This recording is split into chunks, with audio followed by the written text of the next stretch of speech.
और सबका जो है निषाद मंथन में हार्दिक स्वागत है। ये प्रोग्राम हम लोगों का इस श्रृंखला का तीसरा प्रोग्राम है और ये प्रोग्राम स्टार्ट करने का 3-4 कारण है। पहला काल होने के कारण जो है सामाजिक गतिविधियां रुक गया था। रुक जाने की वजह से लोग जो है सामाजिक संगठन से कटने लगे थे, दूसरे तरफ भागने लगे थे। तो ये इसका एक ये उद्देश्य था कि इसको स्टार्ट करके लोगों को जो है जोड़ा जा सके। दूसरा उद्देश्य ये है कि कोरोना काल में कोई प्रोग्राम हो नहीं सकता है, तो ये एक माध्यम था जिससे कि हम लोग जो है इसको चर्चा कर सकते थे। और तीसरा कारण ये था कि हम लोगों को जो है अपने कामों के लिए जो है नए नए टेक्नोलॉजी को भरपूर उपयोग करना चाहिए, जो सस्ता भी पड़ता है और समय का बचत भी करता है और इजीली सबके सबके सभी तक जो है पहुंचना भी इसके माध्यम से आसान हो जाता है। सभी लोग इसको उपयोग भी कर सकते हैं। आज के विषय जो है युवा नेतृत्व की संभावना एवं विकास एक अवलोकन। तो ये जो है 2013-14 में ही हम लोग जो है युवा नेतृत्व विकसित करने के हम लोगों ने प्रारंभ किया था और समाज के बहुत सारे लोग जुड़े थे, लेकिन हम लोग सफल नहीं हो पाए। और हर बार और समाज के तमाम संगठन जो है इसके लिए कोशिश करती है और फिर बिखर जाती है। तो बिखरने का एक कारण है कि हम लोग जो है सबसे पहले अपने जो निगेटिव चीज है, जो हम लोगों के अंदर कमियां है, उसको हम लोग पहचान नहीं पाते हैं और हम लोग जो है अपने काम कैसा करना है ये भी जो है हम लोग तरीका ठीक से ढूंढ नहीं पाते हैं। तो हम लोग जो है इसका कारण नहीं समझ पाते हैं, जिसके कारण जो है युवा नेतृत्व नहीं सकता है। दूसरा चीज क्या है कि समाज में एक भ्रम पैदा कर दिया गया कि समाज के जो बुद्धिजीवी वर्ग है सक्षम है, इकोनॉमिकली सक्षम है, वो कुछ लोगों को फाइनेंस करेंगे और समाज में जो है उसको नेता बनाएंगे और समाज का राजनीति करेगा और आगे तक जो है हम समाज के बात को ले जाएगा और सभी मुद्दों के लिए जो है विधानसभा और लोकसभा में लड़ेगा। लेकिन इसमें मैं भी शामिल था, एक तरह से कहा जाए कि ये ओपनिंग विचार मेरे तरफ से ही आया था, लेकिन मैं बहुत जल्दी इस बात को समझ गया कि ये संभव नहीं है कि ऐसे कभी जो है हम लोग नेतृत्व पैदा कर सकते हैं। नेतृत्व वही कर सकता है जो सबसे पहले अपने आप को मैनेज कर ले। जो अपने आप को मैनेज नहीं कर सकता है, अपना नेतृत्व नहीं कर सकता है और अपने आप को इतना ऐसा नहीं बना लेता है कि वो जो है अपने को हर तरीके से सक्षम करते हुए समाज को कुछ दे सके। क्योंकि नेतृत्व का मतलब ही होता है बांटना, लोगों को देना, समाज को देना, न कि समाज से लेना। तो इतना ही बात रख के और मैं जो है आप सभी लोगों को जो है फिर से स्वागत करता हूँ। आप केपी निषाद जी गोरखपुर से हैं। आप एमकॉम एलएलबी और डिप्टी कमिश्नर हैं, रिटायर्ड हैं आप यूपी गवर्नमेंट में। आप संतोष हर्ष हैं और सौरभ निषाद, इंजीनियर सौरभ निषाद जी हैं आजमगढ़ से। बब्बन भैया ने बताया बहुत सारे उन्होंने जो प्रयास किए थे 2013-14 से।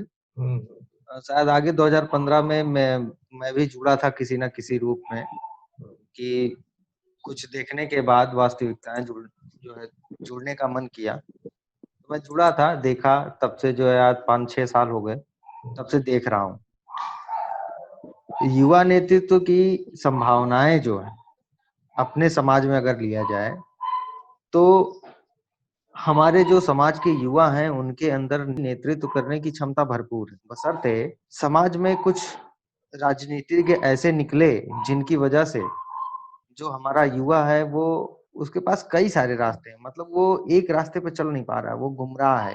लेकिन अभी कुछ वर्षों में, पिछले वर्षों से इतनी जागरूकता आई है कि हमें आप बड़ी आसानी से उन लोगों को देख सकते हैं सोशल मीडिया पर। अब समाज के जो भी बुद्धिजीवी वर्ग हैं या जो भी समाज की सेवा करने के लिए तत्पर हैं किसी संगठन के माध्यम से और किसी राजनीतिक दल के माध्यम से, या किसी राजनीतिक दल में हैं और समाज के लिए कुछ कर रहे हैं, तो उनका प्रयास सराहनीय है। उन्होंने प्रयास किया है। हमें उन सबको जो है श्रेय देते हुए इस चीज का कि आज हम लोग जूम पर मीटिंग कर रहे हैं, ये कहीं ना कहीं उन सारे नेताओं को का जो है प्रयास है। हम एक दूसरे से मिल रहे हैं, कहीं ना कहीं विकास तो देश में हुआ है। सबसे बड़ी चीज है कि जो लोग भी इस तरह से जागरूक हैं, उनका एक ऐसा विचार निकले जो युवाओं को हद से ज्यादा प्रभावित करे। उसके लिए हमें ये देखना होगा कि हमारे समाज के युवाओं का दिमाग किस तरफ चल रहा है। अभी वर्तमान परिप्रेक्ष्य में अगर हमको देखना है कि युवा क्या करना चाहता है और क्या कर रहा है, इन दोनों चीजों का अवलोकन, एक शब्द उसमें है, वो अवलोकन मैं ये बता रहा हूँ इसमें आपको थोड़ा सा, उसका अवलोकन हमें करना होगा कि हमारे युवा का जो दिमाग है वो किस तरफ, that is on right path और wrong path, we have to search it. और ये हमें करना पड़ेगा। बिना इसके किए हम युवाओं की जो सोच है उसको बदल नहीं सकते। इसके पहले एक और कारण, बहुत ही जबरदस्त कारण है, शिक्षा का अभाव। हमारे युवाओं में नेतृत्व करने की क्षमता है, वो उनके अंदर दयालुता का भी भाव है, मैंने देखा है। वो साहसी ही बहुत हैं। घटनाएं बहुत सारी होती रहती हैं। भी इलाहाबाद में एक महिला ने अपने 3 साल के बच्चे को नदी में, 4 साल के बच्चे को नदी में फेंक दिया। शायद आप लोगों ने मीडिया या टीवी चैनल, पेपर के माध्यम से देखा होगा।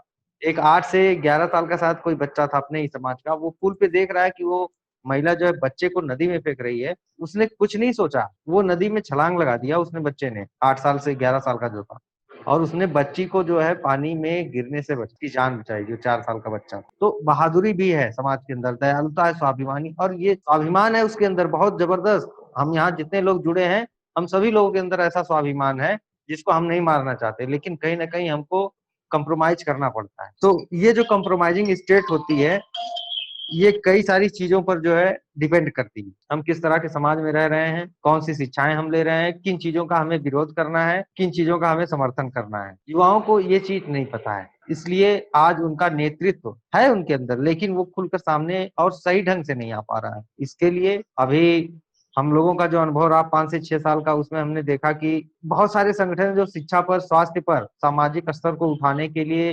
रोजगार पर, आर्थिक समस्याओं को दूर करने के लिए समाज के लोगों की प्रयास कर रहे हैं, बहुत सारे प्रयास कर रहे हैं। लेकिन विगत कुछ महीनों में हमने जो एनालिसिस किया है, जो हमने देखा है, एक तो कोरोना का कहर, उससे ज्यादा सबसे ज्यादा प्रभावित अपना समाज है। ये आप खुद से जो है देख सकते हैं सोशल मीडिया के माध्यम से, न्यूज चैनल्स के माध्यम से। लेकिन उसके बाद इसकी मार से जब वो बचता है तो वो सबसे ज्यादा परेशान किससे है? प्रशासन से और शासन से, क्योंकि उसके ऊपर जो अत्याचार हो रहे हैं उनके लिए वो आवाज तक नहीं उठाता। जौनपुर की घटना आपके सामने है। कहीं ना कहीं हम ये चीज पाते हैं कि वहां नेतृत्व की कमी थी।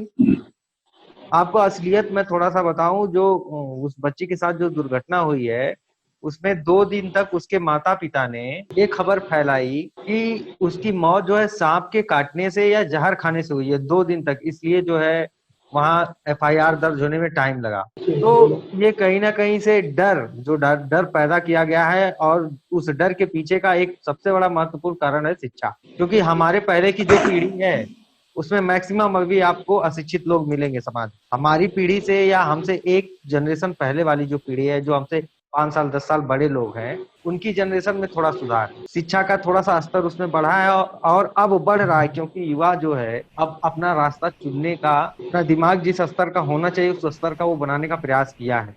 वो समझ रहा है। इन 5-6 साल के अनुभव में अभी वेल नोन है एक संस्था, एकलव्य वेलफेयर सोसाइटी, उसमें जुड़ के आप सभी लोग देख रहे हैं कि जो सामाजिक कार्य हैं, शिक्षा पर, रोजगार पर, स्वास्थ्य पर, वो सोसाइटी बखूबी निभा रही है। हमारे क्रांतिकारी जो महापुरुष हैं, उनके धर्म जो जन्म स्थान है, उन पर भी कार्य कर रही है। लेकिन समाज का जो युवा है, मैं आपको बता दूं कि उत्तर प्रदेश में लगभग 10 से 12% की आबादी है। निषाद की जो सभी सारी उपजातियां हैं, या कश्यप की जो लोग अलग अलग, अभी हम लोग टाइटल में ही उलझे हैं। हम लोग कहाँ से नेतृत्व पैदा करेंगे? बिन समाज वाला कहता है कि निषाद समाज वाले से आगे रहना है। ये अपने में ही कंपटीशन चल रहा है, सामंजस्य नहीं है। जो अब हमारे जो राजनीतिक लीडर है, जो राजनीतिक नेता है, उनमें सामंजस्य नहीं बन पा रहा है। तो वो उदाहरण युवाओं के सामने बहुत गलत जा रहा है। लेकिन अब ये युवा समझ चुके हैं सबको कि हमारे साथ जब अत्याचार होता है, अन्याय होता है, तो कौन हमारे साथ रहता है, चाहे वो सत्ताधारी दल के साथ हो, चाहे विपक्ष में हो, कोई नहीं आता है। तब ये युवा सड़क पर निकलने के लिए परेशान होता है और उतरता है। और आप लोग को मालूम होगा 11 तारीख को ही एफआईआर वहां दर्ज हो गया था, जो एफआईआर की काफी चल रही है सोशल मीडिया पे। उन 76 युवाओं पर वहां दर्ज है। 143 और 383 करके 4 धाराएं लगाई गई। इन सारी चीजों को मैनेज करना होगा। आप अगर युवाओं को आप नेतृत्वकर्ता के रूप में समझना चाहते हैं, देखना चाहते हैं, और उनमें आपको एक ईमानदारी और कर्मठशीलता दिखती है, संघर्ष उनका दिखता है, तो आप लोगों का समर्थन जो है उन युवाओं को बहुत आवश्यक है। जी सौरभ जी का स्पष्ट कहना था, जो पिछली पीढ़ी थी और आज की जो पीढ़ी है, दोनों में सोच में डिफरेंस आ गया है। और आज की पीढ़ी जो है अपना मेंटल लेवल, अपना संघर्ष का लेवल और अपने कार्य का लेवल सेट कर चुका है कि हमको इस लेवल पर ही जो है करना है। और ये जो पीढ़ी जो है, नया जो सौरभ के उम्र के जो जनरेशन है और हम लोगों का जो जनरेशन, ये बीच वाली जो जनरेशन है, ये जो है सेल्फ कॉन्फिडेंस और सेल्फ पर विश्वास करके जो है और एक लेवल सेट करके आगे बढ़ने की जो है कोशिश कर रहा है। ये वास्तव में दिख भी रहा है, ये दिख भी रहा है कि ऐसा जो है नेतृत्व जो हो रहा है। संतोष हर्ष के टर्न है और टॉपिक रखते हुए हम लोगों को जो है बातें जो है करनी है। युवा नेतृत्व की संभावना एवं विकास एवं अवलोकन, वर्तमान के परिस्थितियों के संघर्षों को, कार्यों को हम लोग उदाहरण के रूप में पेश कर सकते हैं।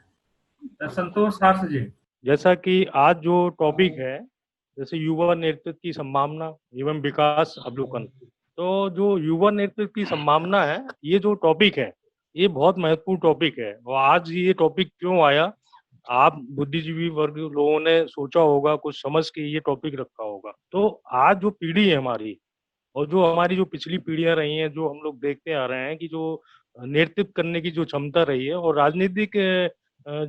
राजनीतिक से शुरुआत करेंगे, जो राजनीतिक नेतृत्व हो या सामाजिक नेतृत्व हो, नेतृत्व की बात करेंगे। युवा नेतृत्व, अगर आज का जो युवा नेतृत्व है बहुत ही एक्टिव है, सोशल मीडिया का जमाना है, तो सारी चीजों को एक तरह से कैप्चर भी करता है, देखता भी है, समझता है, और हमारे समाज की बहुत सारी समस्याओं में वो अपना जितना पावरफुल तरीके से अपना जो इस्तेमाल करता है दिमाग का, कोशिश करता है सकारात्मक जो है समस्याओं के समाधान हो। और वो बारीकी से समझता भी है कि हमारे जो समाज, जो पिछड़ापन है हमारे समाज में, और पिछड़ेपन की वजह से हर विषयों पे कहीं ना कहीं जरूरत पड़ती है एक नेतृत्व की। नेतृत्व जो क्षमता होती है वो बहुत कम है। सबसे बड़ा जो नेतृत्व संभावना देखी जाएगी, तो जितने भी हमारे वरिष्ठ लोग रहे, नेतृत्व करते रहे, राजनीति में करते रहे, सामाजिकता में करते रहे, तो कहीं ना कहीं कुछ थोड़ा सा अभाव इस बात का है कि हम लोग इतने वर्षों से जो है अभी भी समस्याओं के समाधान के लिए भटकते रहते हैं कहीं। जैसे एक देखा जाए कि क्राइम जो होता है, यूपी की बात करें या मान लो आंध्र प्रदेश की बात करें, तो जितने भी क्राइम वगैरह होते हैं, तो उसमें अक्सर ये देखा होता है कि हम लोग थाने के चक्कर लगा रहे हैं या थाने पुलिस की डर की वजह से शिकायतें नहीं कर रहे हैं। तो तो नेतृत्व की प्रॉब्लम होती है। लेकिन जो आज का युवा है, तो युवा क्या करता है कि आज का युवा में इतनी क्षमता है, अगर उसको सपोर्ट किया जाए। सबसे बड़ी बात है कि सपोर्ट नहीं होता है, युवाओं को सपोर्ट नहीं होता है। और जो जितना भी नेतृत्व वाली बात आती है, तो उसमें घूम फिर के बात एक ही आती है कि लोग, युवा जो आज के युवाओं को यूज करते हैं, उनका मिसयूज करते हैं। प्रॉब्लम ये होती है, जिस दिन युवाओं को मिसयूज करना बंद कर दिया जाएगा और युवाओं को सही दिशा में काम करने के लिए पूरी स्वतंत्रता दे दी जाएगी, तो आप समझ लीजिए कि युवा जो है ना, नेतृत्व बहुत सफल होगा, सक्सेसफुल होगा। आने वाली पीढ़ियों में हर विषय पे जो है ना एक अच्छा रिजल्ट सामने आएगा। दूसरी बात होती है कि ऐसी संभावना क्यों पड़ी है, क्योंकि वर्तमान परिप्रेक्ष्य में और जो पूर्व के जो है ना अपन जितना भी वो देखते हैं, अनुभव देखते हैं, और जितना भी क्रियाकलाप देखते हैं वरिष्ठ लोगों का, कि समाज से अलग हट जाते हैं लोग। नेतृत्व करते हैं समाज के नाम पे, चाहे वो है ना राजनीति हो, चाहे वो है ना आपका जो एजुकेशन लेवल पे, बड़े बड़े लेवल पे, अधिकारी लेवल पे हो। पता चला कि आज हमारे समाज से आईपीएस आईएएस बन गए हैं, तो वो क्या करते हैं कि या तो वो सरनेम डाल लेते हैं अपना, अनिल कुमार निषाद है तो अनिल कुमार कर लेंगे, यानी ABCD जो भी नाम हो, या फिर वो अपने समाज से अलग हट के कहीं ना कहीं जो है एक वैवाहिक संबंध जो होते हैं वो अदर कास्ट में कर लेंगे। तो नेतृत्व क्या होता है, हट जाते हैं। दूसरी बात होती है जो राजनीति में नेतृत्व कर रहे हैं अभी तक, तो उनका ध्यान जो है समाज में अभी तक जो है जो अभाव होता है वो पूरा वो नहीं कर पाते समस्याओं का। तो युवा नेतृत्व की संभावना इसलिए आज बहुत जरूरी है। और मैं समझता हूँ कि युवाओं को अगर आज पूरी स्वतंत्रता के साथ सपोर्ट किया जाए और पूरा है ना सिस्टम के साथ, तो आज बहुत बड़ा जो है ना एक सफलता का पायदान पे खड़े हो सकते हैं हम लोग। अब बात होती है कि विकास कैसे होगा। विकास के लिए सबसे बड़ी बात क्या होती है कि जब युवा नेतृत्व अगर काम करेगा तो एक कुछ सिद्धांतिक होना चाहिए। पहली चीज होती है राजनीतिक मानसिकता नहीं होनी चाहिए। राजनीतिक मानसिकता क्या होती है, ये एक तरह की बहुत बड़ी गुलामी है। मैं ये कहना चाहूंगा कि राजनीतिक जो मानसिकता होती है वो एक तरह की बहुत बड़ी गुलामी है। क्योंकि राजनीति की मैं बात करूं तो आज हमारे समाज का रुपए में एक पैसे का भी अस्तित्व नहीं है। 1 रुपए में 1 पैसे का भी अस्तित्व नहीं है राजनीति में हमारे समाज का। और जब यूनिटी की बात करता हूँ, यूनिटी की, तो 1 रुपए में 10 पैसे के बराबर भी जो है ना यूनिटी, एकजुटता है ही नहीं हमारे समाज में। जब यूनिटी एकजुटता नहीं रहेगी तो फिर नेतृत्व की संभावना कैसे पूरी होगी। तो जैसा कि टॉपिक है नेतृत्व की संभावना के लिए, तो एकजुटता बहुत जरूरी है। लेकिन मैंने देखा है कि छोटी छोटी सी बातों में या राजनीतिक विचारों में पूरा समय इन्वॉल्व करने के बाद, पूरा समय देने के बाद घूम फिर के यही कहानी होती है कि एकजुटता नहीं आ पाती है। हम लोग जो प्रॉपर जो समाज की समस्याओं के समाधान से दूर हटते चले जाते हैं। केवल हम लोग एक विचार बना के रख देते हैं, उसको अमल नहीं कर पाते हैं। दूसरी चीज क्या होती है कि अगर हम सिस्टम से काम करेंगे, जैसे कि कल मैंने एक डिबेट में हमने ये बोला था कि हमारे यहाँ संगठन भी बहुत हैं और हमारे पास राजनीतिक जो है लोग भी बहुत हैं। हर कई तरह के राजनीतिक पॉलिटिक्स में लोग जुड़े हुए हैं, कहीं ना कहीं कनेक्ट होते हैं। लेकिन होता क्या है, अगर हम सामाजिक बात करें, अपने समाज की बात करें, तो सबसे पहला एक पहलू ये होता है कि जैसा कि मैंने कल कहा था कि यहाँ ये स्थिति है समाज में कि पूरब वाले को पश्चिम का नहीं पता, पश्चिम वाले को पूरब का नहीं पता। यानी कि हमारा जो समाज है कि अगर 400-500 किलोमीटर दूर में रहता है तो उसकी गतिविधियां हमारे इधर नहीं पता है, इधर की गतिविधियां उधर नहीं पता है। तो अगर विकास की संभावना तलाशनी है कहीं, तो कहीं ना कहीं ऐसा सामंजस्य होना चाहिए, समन्वय होना चाहिए कि हम क्या कर रहे हैं समाज के लिए, हमारी क्या उपलब्धियां हैं, हम क्या मतलब समाज को दे रहे हैं, समाज के लिए क्या कर रहे हैं हम, राजनीतिक तौर पे हो चाहे सामाजिक तौर पे हो। दूसरी चीज होती है कि जब राजनीति की बात आती है तो राजनीति के लिए क्या होता है, लोग उसको है ना समाज के नाम को दुरुपयोग करके केवल अपने निजी स्वार्थ के लिए राजनीतिकरण करने लगते हैं। बहुत सारे संगठन बने, हम लोग भी संगठन से जुड़े और संभवतः संगठन से जुड़े तो पूरा दिल से जुड़े, मतलब निस्वार्थ भाव से जुड़े, 100% तरीके से जुड़े, लेकिन जो भाव था वो समाज के हित के लिए था। लेकिन कहीं ना कहीं ये है कि हम लोग को जो है ये समझ में आया कि लोग है ना सामाजिक संगठन को भी राजनीतिक तरीके से उसका मिसयूज करना शुरू कर देते हैं। तो टोटल मिला के ये कहना चाहूंगा कि आज के परिप्रेक्ष्य में युवा नेतृत्व की प्रबल संभावना है। और युवा नेतृत्व अगर मिलता है तो मैं समझता हूँ कि आने वाले समय में बहुत तेजी से ये प्रोग्रेस होगी, बहुत प्रोग्रेस होगी। जब प्रोग्रेस होगी तो ये समझ लीजिए कि जो है ना हमारे जो सामाजिक जो तस्वीर है ना उसमें बदलाव जरूर होगा। और वही बदलाव जो है आगे विकास के पायदान पे शिखर तक जाए, सफलता के शिखर तक जाएगा। अभी आगे जो है मैं चाहता हूं कि गोरखपुर से है माननीय केपी निषाद जी, युवा नेतृत्व की संभावना एवं विकास, एक अवलोकन, इस विषय पर आप सर अपने विचार रखें। धन्यवाद रमाकांत जी। आपका विषय बहुत ही महत्वपूर्ण है, युवा नेतृत्व की संभावना एवं विकास। युवाओं में ही नेतृत्व की संभावना की तलाश करना है जो आपकी टॉपिक है, इसी पर चर्चा आपने दिया है करने के लिए जी। दरअसल हमारा समाज अभी शैशवा अवस्था में है। शैशवा अवस्था मैंने इसलिए कहा कि हम लोग जहाँ पर हैं वहाँ हमारी स्थिति अभी जो है सामाजिक चाहे शैक्षणिक या आर्थिक बहुत ही ढीलापन है। बच्चा अभी पैदा माँ के कोख से होता है तो 7-8 महीने के बाद उसको जो है पैर रखने की सिखाया जाता है। तो हमारा समाज अभी उसी स्तर पर है, पैर रखने के लिए सिखाया जा रहा है। अब हम लोग उसी स्तर से धीरे धीरे आगे बढ़ने की कोशिश कर रहे हैं। तो शुरुआत नेतृत्व तो हमारे गार्जियन का है, बच्चों के गार्जियन का है। जो इंटरमीडिएट तक पढ़ते हैं उनका माता पिता ही उनका गार्जियन ही उनका नेतृत्व करते हैं। उसके बाद जब बच्चा आगे बढ़ता है, ग्रेजुएशन में जाता है, डिग्री कॉलेजों में जाता है, विश्वविद्यालयों में जाता है, तो उसको युवा नेतृत्व की जरूरत पड़ती है। युवा नेतृत्व के लिए बहुत ही सोच समझकर हम अपने युवाओं को अपना नेतृत्व देते हैं। इसमें जरूरी है कि वह युवा जिसको हम अपना नेतृत्व सौंपें, इंटेलेक्चुअल बौद्धिक क्षमता हो, उसके अंदर इंटेलेक्चुअल कैपेसिटी हो, बौद्धिक क्षमता हो, ताकि वो हमारे समाज को दिशा निर्देश दे सके, उनको गाइडलाइन दे, मोटिवेट कर सके, उनको प्रोत्साहित कर सके और उनको सही तरीका बता सके।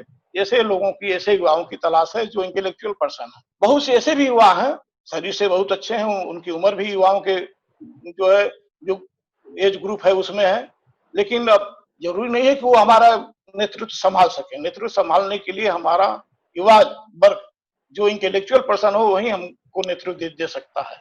और इसमें जो है बहुत सी ऐसी बातें हैं कि हम उसको मनन करना पड़ेगा हमें जो है। पहले सबसे बड़ी बात तो अभी सौरभ जी ने एक बहुत अच्छी बात कहा था कि जो शिक्षा का प्रारंभिक स्टेज पर शिक्षा का अभाव है, ये हम बहुत नजदीक से देख कर आए हैं। और शिक्षा तो ऐसी रूढ़िवादी व्यवस्था में जकड़ा हुआ है हमारा समाज कि हम उससे निवृत्त होने के लिए पता नहीं कितने दिन लग जाएंगे, ये हमारे भी समझ से परे हो जाता है। मैंने बड़ा नजदीक से देखा है, 14-15 दिनों की सेवा करने का मौका मिला है। मैं एक बार सरकारी आदेश से ही अपने एक ऐसे सरकारी स्कूल में गया चेक करने के लिए, और संयोग से जिस गांव में गया वो गांव हमारे बिरादरी का ही था, निषादों का ही गांव था।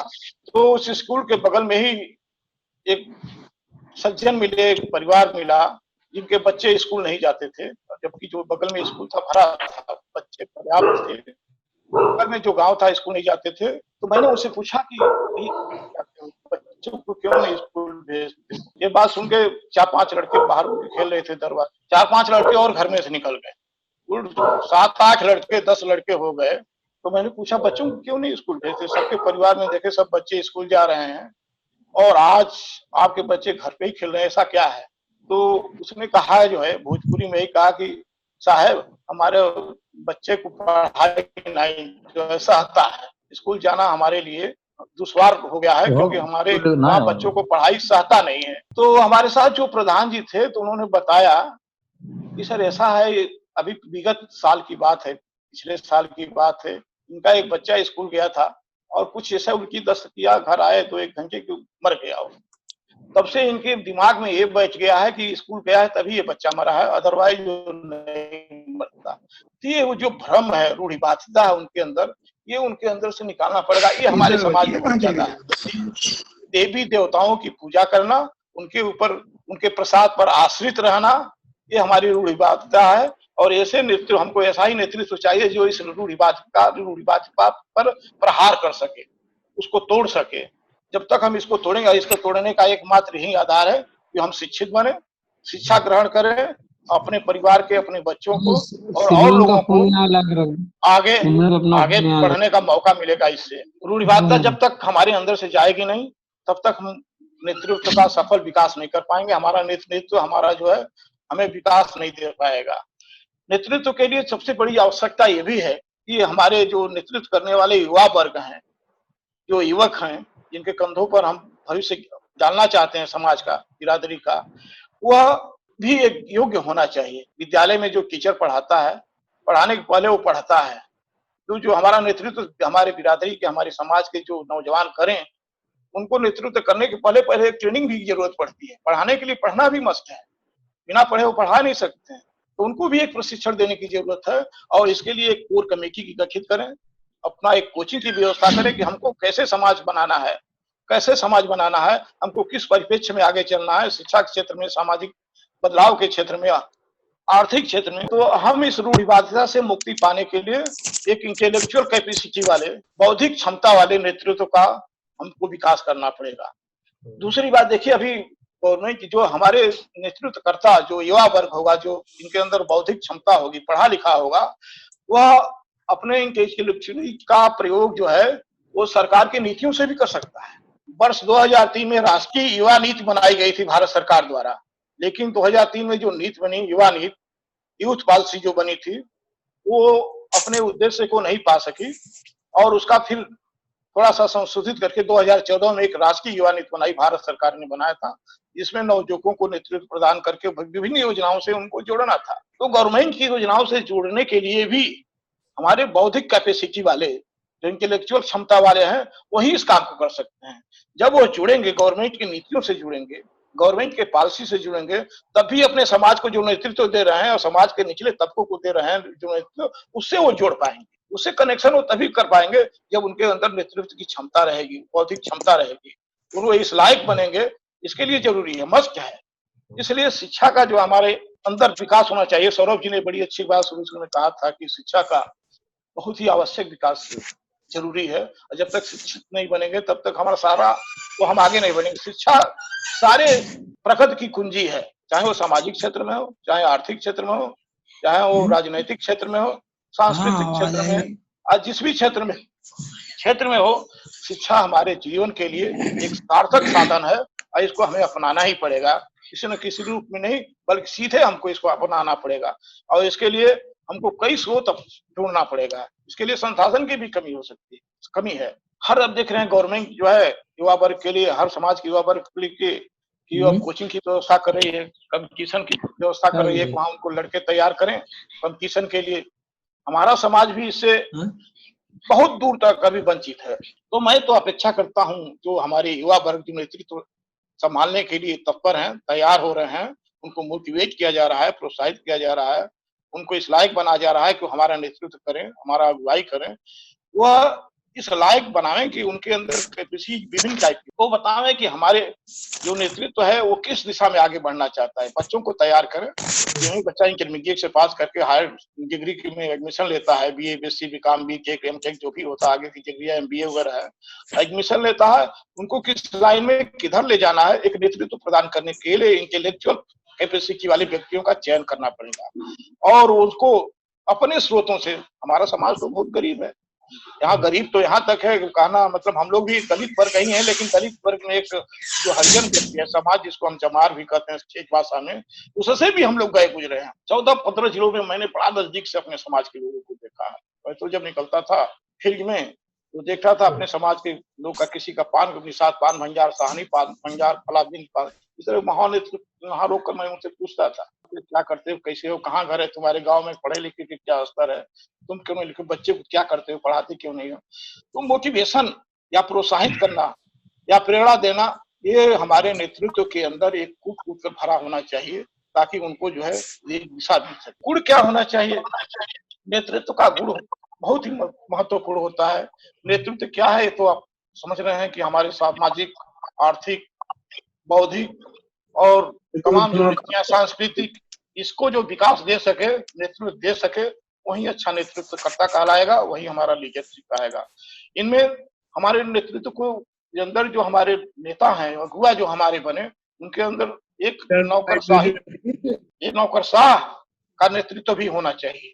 उनके अंदर क्षमता हो, जिनके अंदर ये नहीं कूटनीतिक बात हो, किसी तरह से अपना रचना करके अपने स्वार्थ में कुछ निर्णय कर लें, बाकी छोड़ दें, ये मेरे समझ से जो है उचित नहीं है। सहभागी होना चाहिए, उनको समाज के साथ, नीचे लोअर तबके के साथ सहभागिता होना चाहिए। मैंने देखा है, मेरा अनुभव यह है कि अपने समाज के कुछ बड़े जो अधिकारी हो गए हैं, कुछ बड़े अफसर हो गए हैं, वो अपने समाज से कट कर रह रहे हैं, अलग रह रहे हैं, ऐसा लगता है कि वो समाज के है ही नहीं। ये बहुत हमारे अंदर कमी है, इस कमी को निकालना पड़ेगा। और इस कमी को जब तक निकालेंगे नहीं, तो उनका हमें जब तक मार्गदर्शन नहीं मिलेगा और उनके सोच में जब तक बदलाव नहीं होगा, तो मैं अपेक्षा करता हूं कि जो अगर सुन रहे हो इस तरह की बात, तो अपने अंदर बदलाव लाएं और अपने जो कट कर रहने वाली बात है, समाज से कट कर रहने वाली बात है, उसको जोड़ें। क्योंकि उनका वर्तमान में जो है वो तो ठीक है, लेकिन उनका जो पिछला पीढ़ी था, उस पर भी ध्यान देना चाहिए कि हम कहाँ से आए हैं, किस स्तर पर आए हैं, हम कहाँ पहुंचे हैं, इसमें हमारा क्या योगदान हमारे गार्जियन का था, हमारे माता पिता का था, हमारे पूर्वजों का था। इस सोच को ध्यान में रखते हुए जो बदलाव उनके अंदर है, ब्रेक करके नए समाज की रचना के लिए आगे आना चाहिए और अपने को समाज से सार्थक प्रयास करके जोड़ना चाहिए। और आगे मैं चाहता हूं कि जोगीलाल निषाद जी हैं। जोगीलाल जी, आप इस पर अपनी बात रखिए सर। सभी को जो है हमारा प्रणाम जो है सर। आप सभी लोग वरिष्ठ हैं, पहली बार जो है मौका मिल रहा है आप सबके बीच में आने के लिए जो है सर। जैसा कि आज का जो विषय है युवा नेतृत्व की संभावना ये विकास पर है, तो इस पर जो फोकस करने की जरूरत है सर, युवा नेतृत्व की है सर। जैसा कि हम जानते हैं कि कोई भी नेतृत्व हो उसके लिए सर जो है अवसर की जरूरत होती है।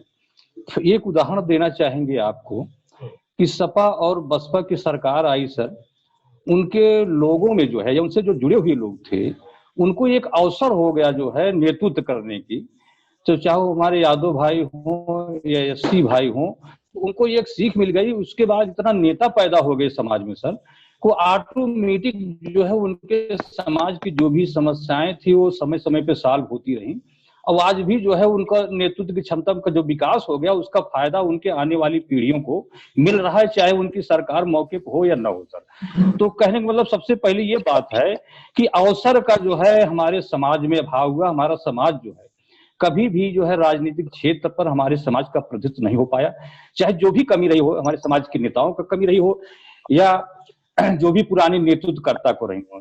रही बात यह सर कि दूसरी चीज ये अहम होती है कि एजुकेशन सर मस्ट है। जो है अगर व्यक्ति एजुकेटेड है तभी जो है वो समाज के बारे में चिंता कर सकता है, जिसे आज हम आप कर रहे हैं।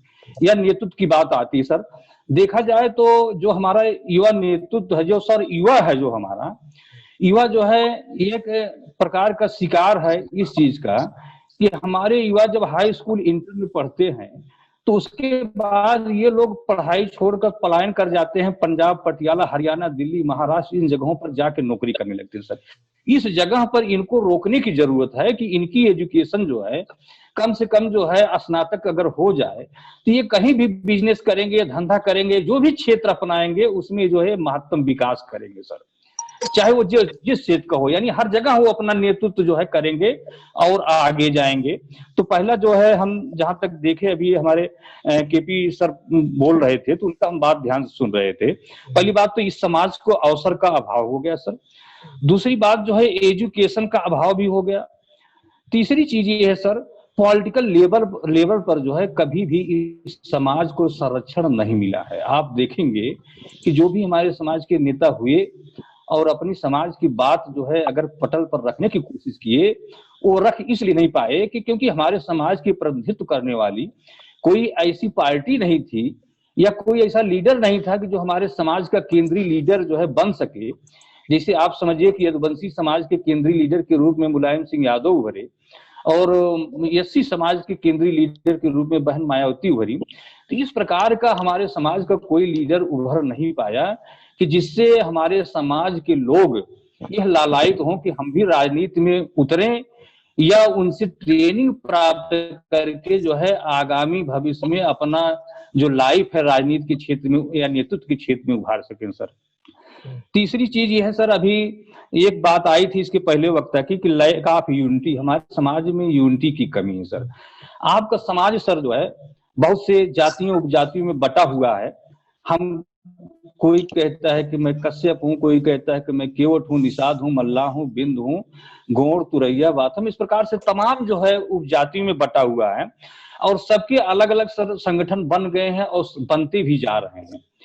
तो अब ये है कि अब विभिन्न संगठनों के बन जाने से तो पहली बात जो है हमको लगता है कि भाई अगर ये बिंद का संगठन है तो उसमें जो है बिंद लोग जुड़ रहे हैं, ये निषादों का संगठन, ये मल्लाओं का संगठन है, ये फला का संगठन है। तो इससे सर ये हो रहा है कि हम जो है कोशिश तो कर रहे हैं एक सूत्र में बंधने के लिए, लेकिन उतने दूर होते जा रहे हैं क्योंकि हम जो है उनमें अपनेपन की भावना जो है सर विकसित नहीं कर पा रहे हैं कि हम सभी अलग अलग उपजातीय होते हुए भी एक हैं। इसलिए सर ये लैक ऑफ यूनिटी हमारे अंदर है सर जो है। इसके लिए थोड़ा सा सर हम प्रकाश डालना चाहेंगे। अभी शायद इसमें जो है हम कल देखे थे कि कोई इसमें असिस्टेंट प्रोफेसर सर हैं जो है एंथ्रोपोलॉजी के जो है। हाँ। अगर आज है सर क्या जो है आज तो उपस्थित नहीं है, बलराम बिंद जी है। अच्छा, ठीक है सर जो है। जैसे देखा जाए सर जो है कि वैसे मैं जो है सर एंथ्रोपोलॉजी से पीसीएस मेंस की परीक्षा दिया करता था, जूलॉजी से जो है जंतु विज्ञान और एंथ्रोपोलॉजी हमारा उस समय हुआ करता था जो है जब सीसेट वगैरह नहीं था, मतलब ये 96-7 और ऑनवर्ड की बात है। तो सर एंथ्रोपोलॉजी के जब हमने गहन अध्ययन किया तो उसमें हमने देखा कि विश्व में मानव की 5 प्रजातियां हैं सर, जिसे गाय भैंस की प्रजातियां होती हैं, पौधों की प्रजातियां होती हैं, उसी प्रकार से मानव की भी प्रजातियां होती हैं, जिसमें सबसे पहली प्रजाति सर जो है वो काकेशियन है, जो श्वेत लोग होते हैं, जिसे अपने यहाँ जिसे आर्य बोला जाता है। दूसरी चीज सर ये है, दूसरी प्रजाति है मंगोलियन, जो है नेपाल, तिब्बत, चीन, भूटान, ये सब जो जिनकी आंखें किनारे में दबी होती हैं, ये स्पष्ट एक प्रजाति है। तीसरी प्रजाति सर है निग्राइड, जो निग्रो लोग हैं अफ्रीकन कॉन्टिनेंट के, जिनके बाल ऊनी होते हैं, रंग काले होते हैं, ये इनकी अलग प्रजाति है। चौथी प्रजाति सर जो है द्रविडियन है, जो श्रीलंका सब कॉन्टिनेंट से आके 3 प्रांतों में दक्षिण भारत में बस गए, जिसे वो लोग AIDMK, DMK वगैरह पार्टी भी बनाए हैं। और पांचवी प्रजाति जो है सर वो प्रोटो ऑस्ट्रेलाइड या आस्ट्रिक परिवार या निषाद परिवार है। एंथ्रोपोलॉजी में डायरेक्ट ऐसे लिखा गया है सर, प्रोटो ऑस्ट्रेलाइड या आस्ट्रिक फैमिली या निषाद फैमिली। सर अब समझना ये होगा कि सर निषाद जो है ये जाति नहीं है, बल्कि ये प्रजाति है। ये विश्व की 5 प्रजातियों में एक है निषाद जो है सर। तो कोई भी अगर वो केवट है तो वो निषाद है, बिंद है तो निषाद है, मल्लाह है तो निषाद है, मझवार, माझी, तुरैया, बाथम है तो सभी निषाद है।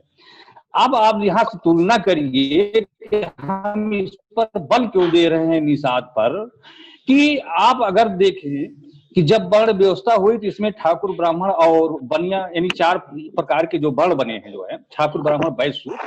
तो जब कभी अधिकारों की बात आती है तो हमारे क्षत्रिय भाई, ब्राह्मण भाई ये कहते हैं कि भाई हम तो जो है आर्य हैं, जो है हम लोग एक हैं, हम द्विज हैं। तो वो अपने तब वहां जो है वो जात की बात ना करके वो प्रजाति की बात करने लगते हैं, काकेशियन की बात करने लगते हैं। लेकिन हम लोग क्या हैं, कभी भी प्रजाति स्तर पर एकजुट नहीं हो पाए।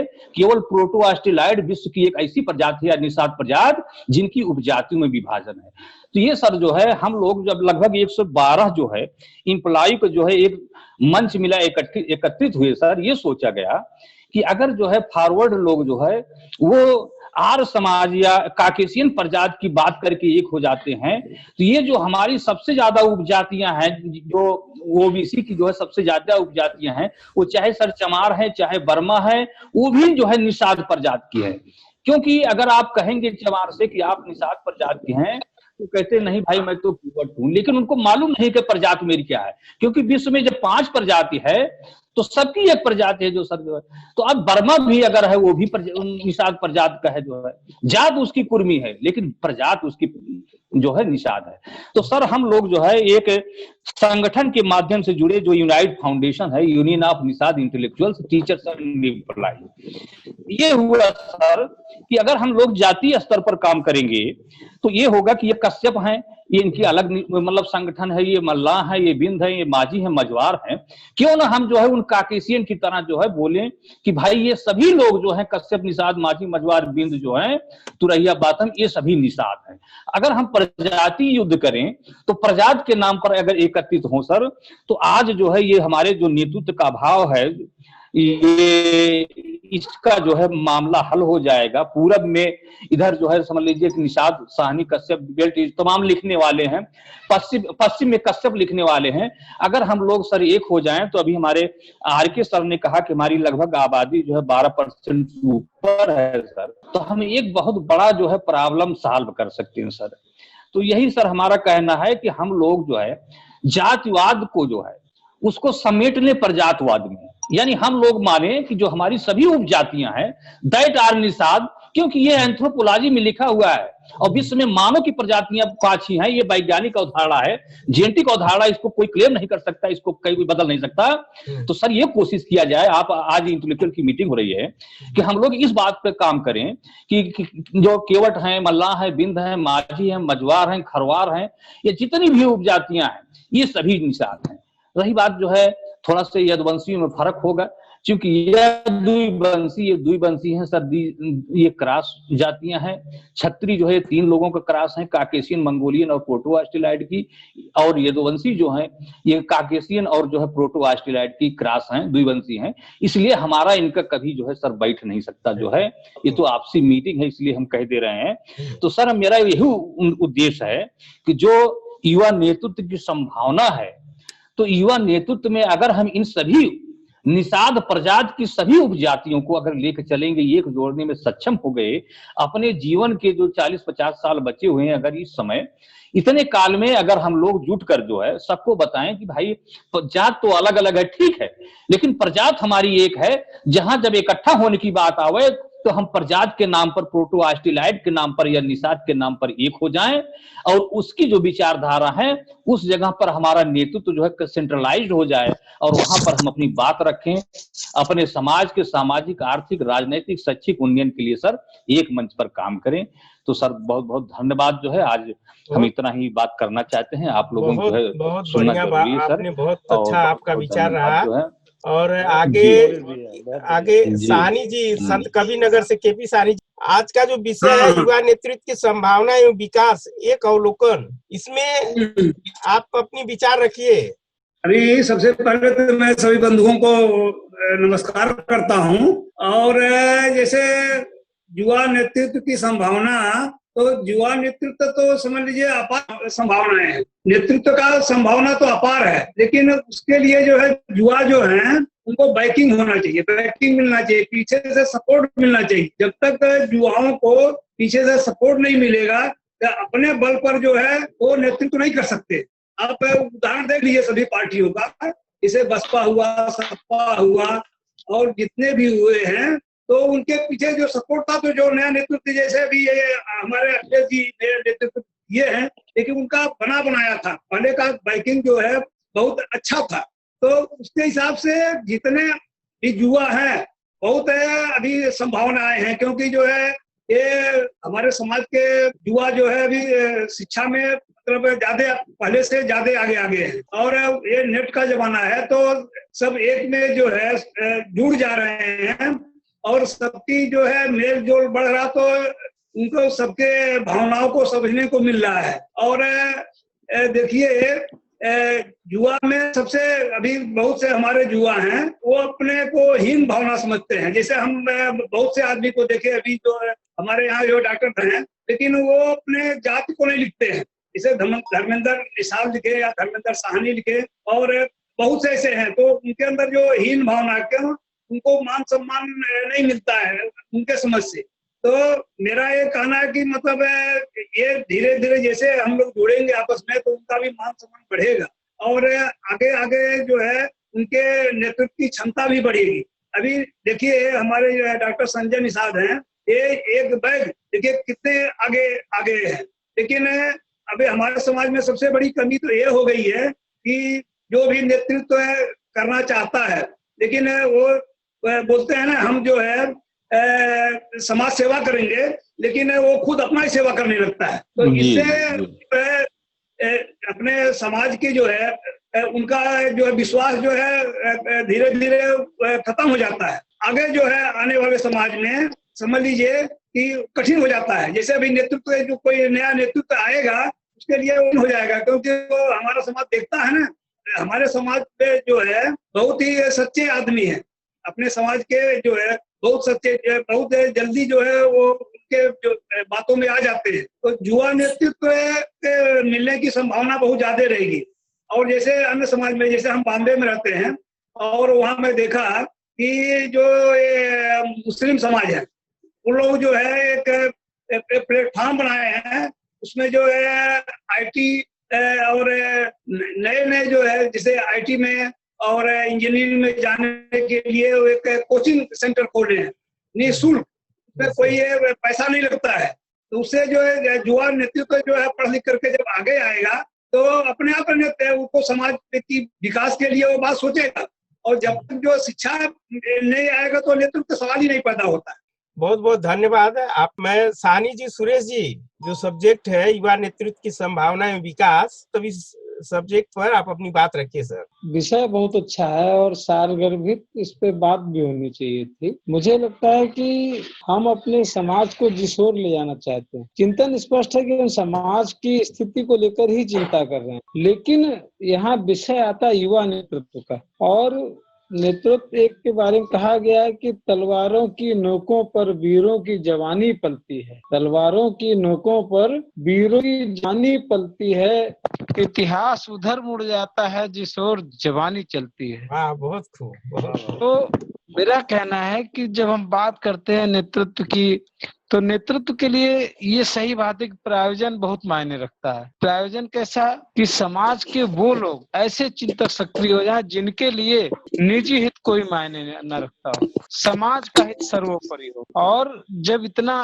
होता क्या है कि पंडित दीनदयाल उपाध्याय जी ने कभी एकात्म मानववाद की बात की है, बब्बन जी जानते हैं। मैं उससे सहमत इसलिए नहीं होता हूं क्योंकि उसमें स्पष्ट लिखा है कि कितना अच्छा था जब एक जाति सर्वोपरि हुआ करती थी और एक राजा होता था और ब्राह्मणों का सम्मान होता था। मैं किसी के अपमान की बात नहीं करता हूं, सबका सम्मान होना चाहिए, लेकिन जब केवल एक ही जाति या एक ही समाज का सम्मान होने की बात आती है तो वहाँ चिंता बढ़ जाती है। इन सब से अलग उनकी वो बात, लेकिन वो बताते हैं कार्ल मार्क्स क्या करता है कि पूंजीवाद के बिल्कुल विपरीत नेतृत्व उठाना चाहता है, यानी सीधे सीधे टकराव की स्थिति। और मेरा मानना है कि नेतृत्व जो है उसको सीधे सीधे टकराव की आदत टालनी चाहिए। हमारे युवा जो उभर के आ रहे हैं उनके अंदर एग्रेशन इतना ज्यादा है कि वो अपने आप को सीधे सीधे बहुत सारे लोगों की निगाह में शत्रुता का भाव के साथ आ जाते हैं। मैं सुन रहा था जौनपुर वाले मैटर में सौरभ ने भी काम किया है, विनोद साहनी ने भी काम किया है, और भी कई युवा उभर के आए हैं जिन्होंने वहां एक क्षेत्र में काम किया है। लेकिन से कहा जाए कि सामाजिक नेतृत्व उत्पन्न हो रहा, तो ऐसा नहीं है। नेतृत्व के लिए समग्र चिंतन के अवसर, व्यापक चिंतन करना होगा किससे हम समाज को एक दिशा दे सकते हैं। नेतृत्व है क्या? सांसद या विधायक बनना, नेता बनना नहीं है। आप किसी गांव के ग्राम प्रधान हो जाइए तो क्या नेता बन गए? आप किसी जिला पंचायत सदस्य हो जाइए या कुछ,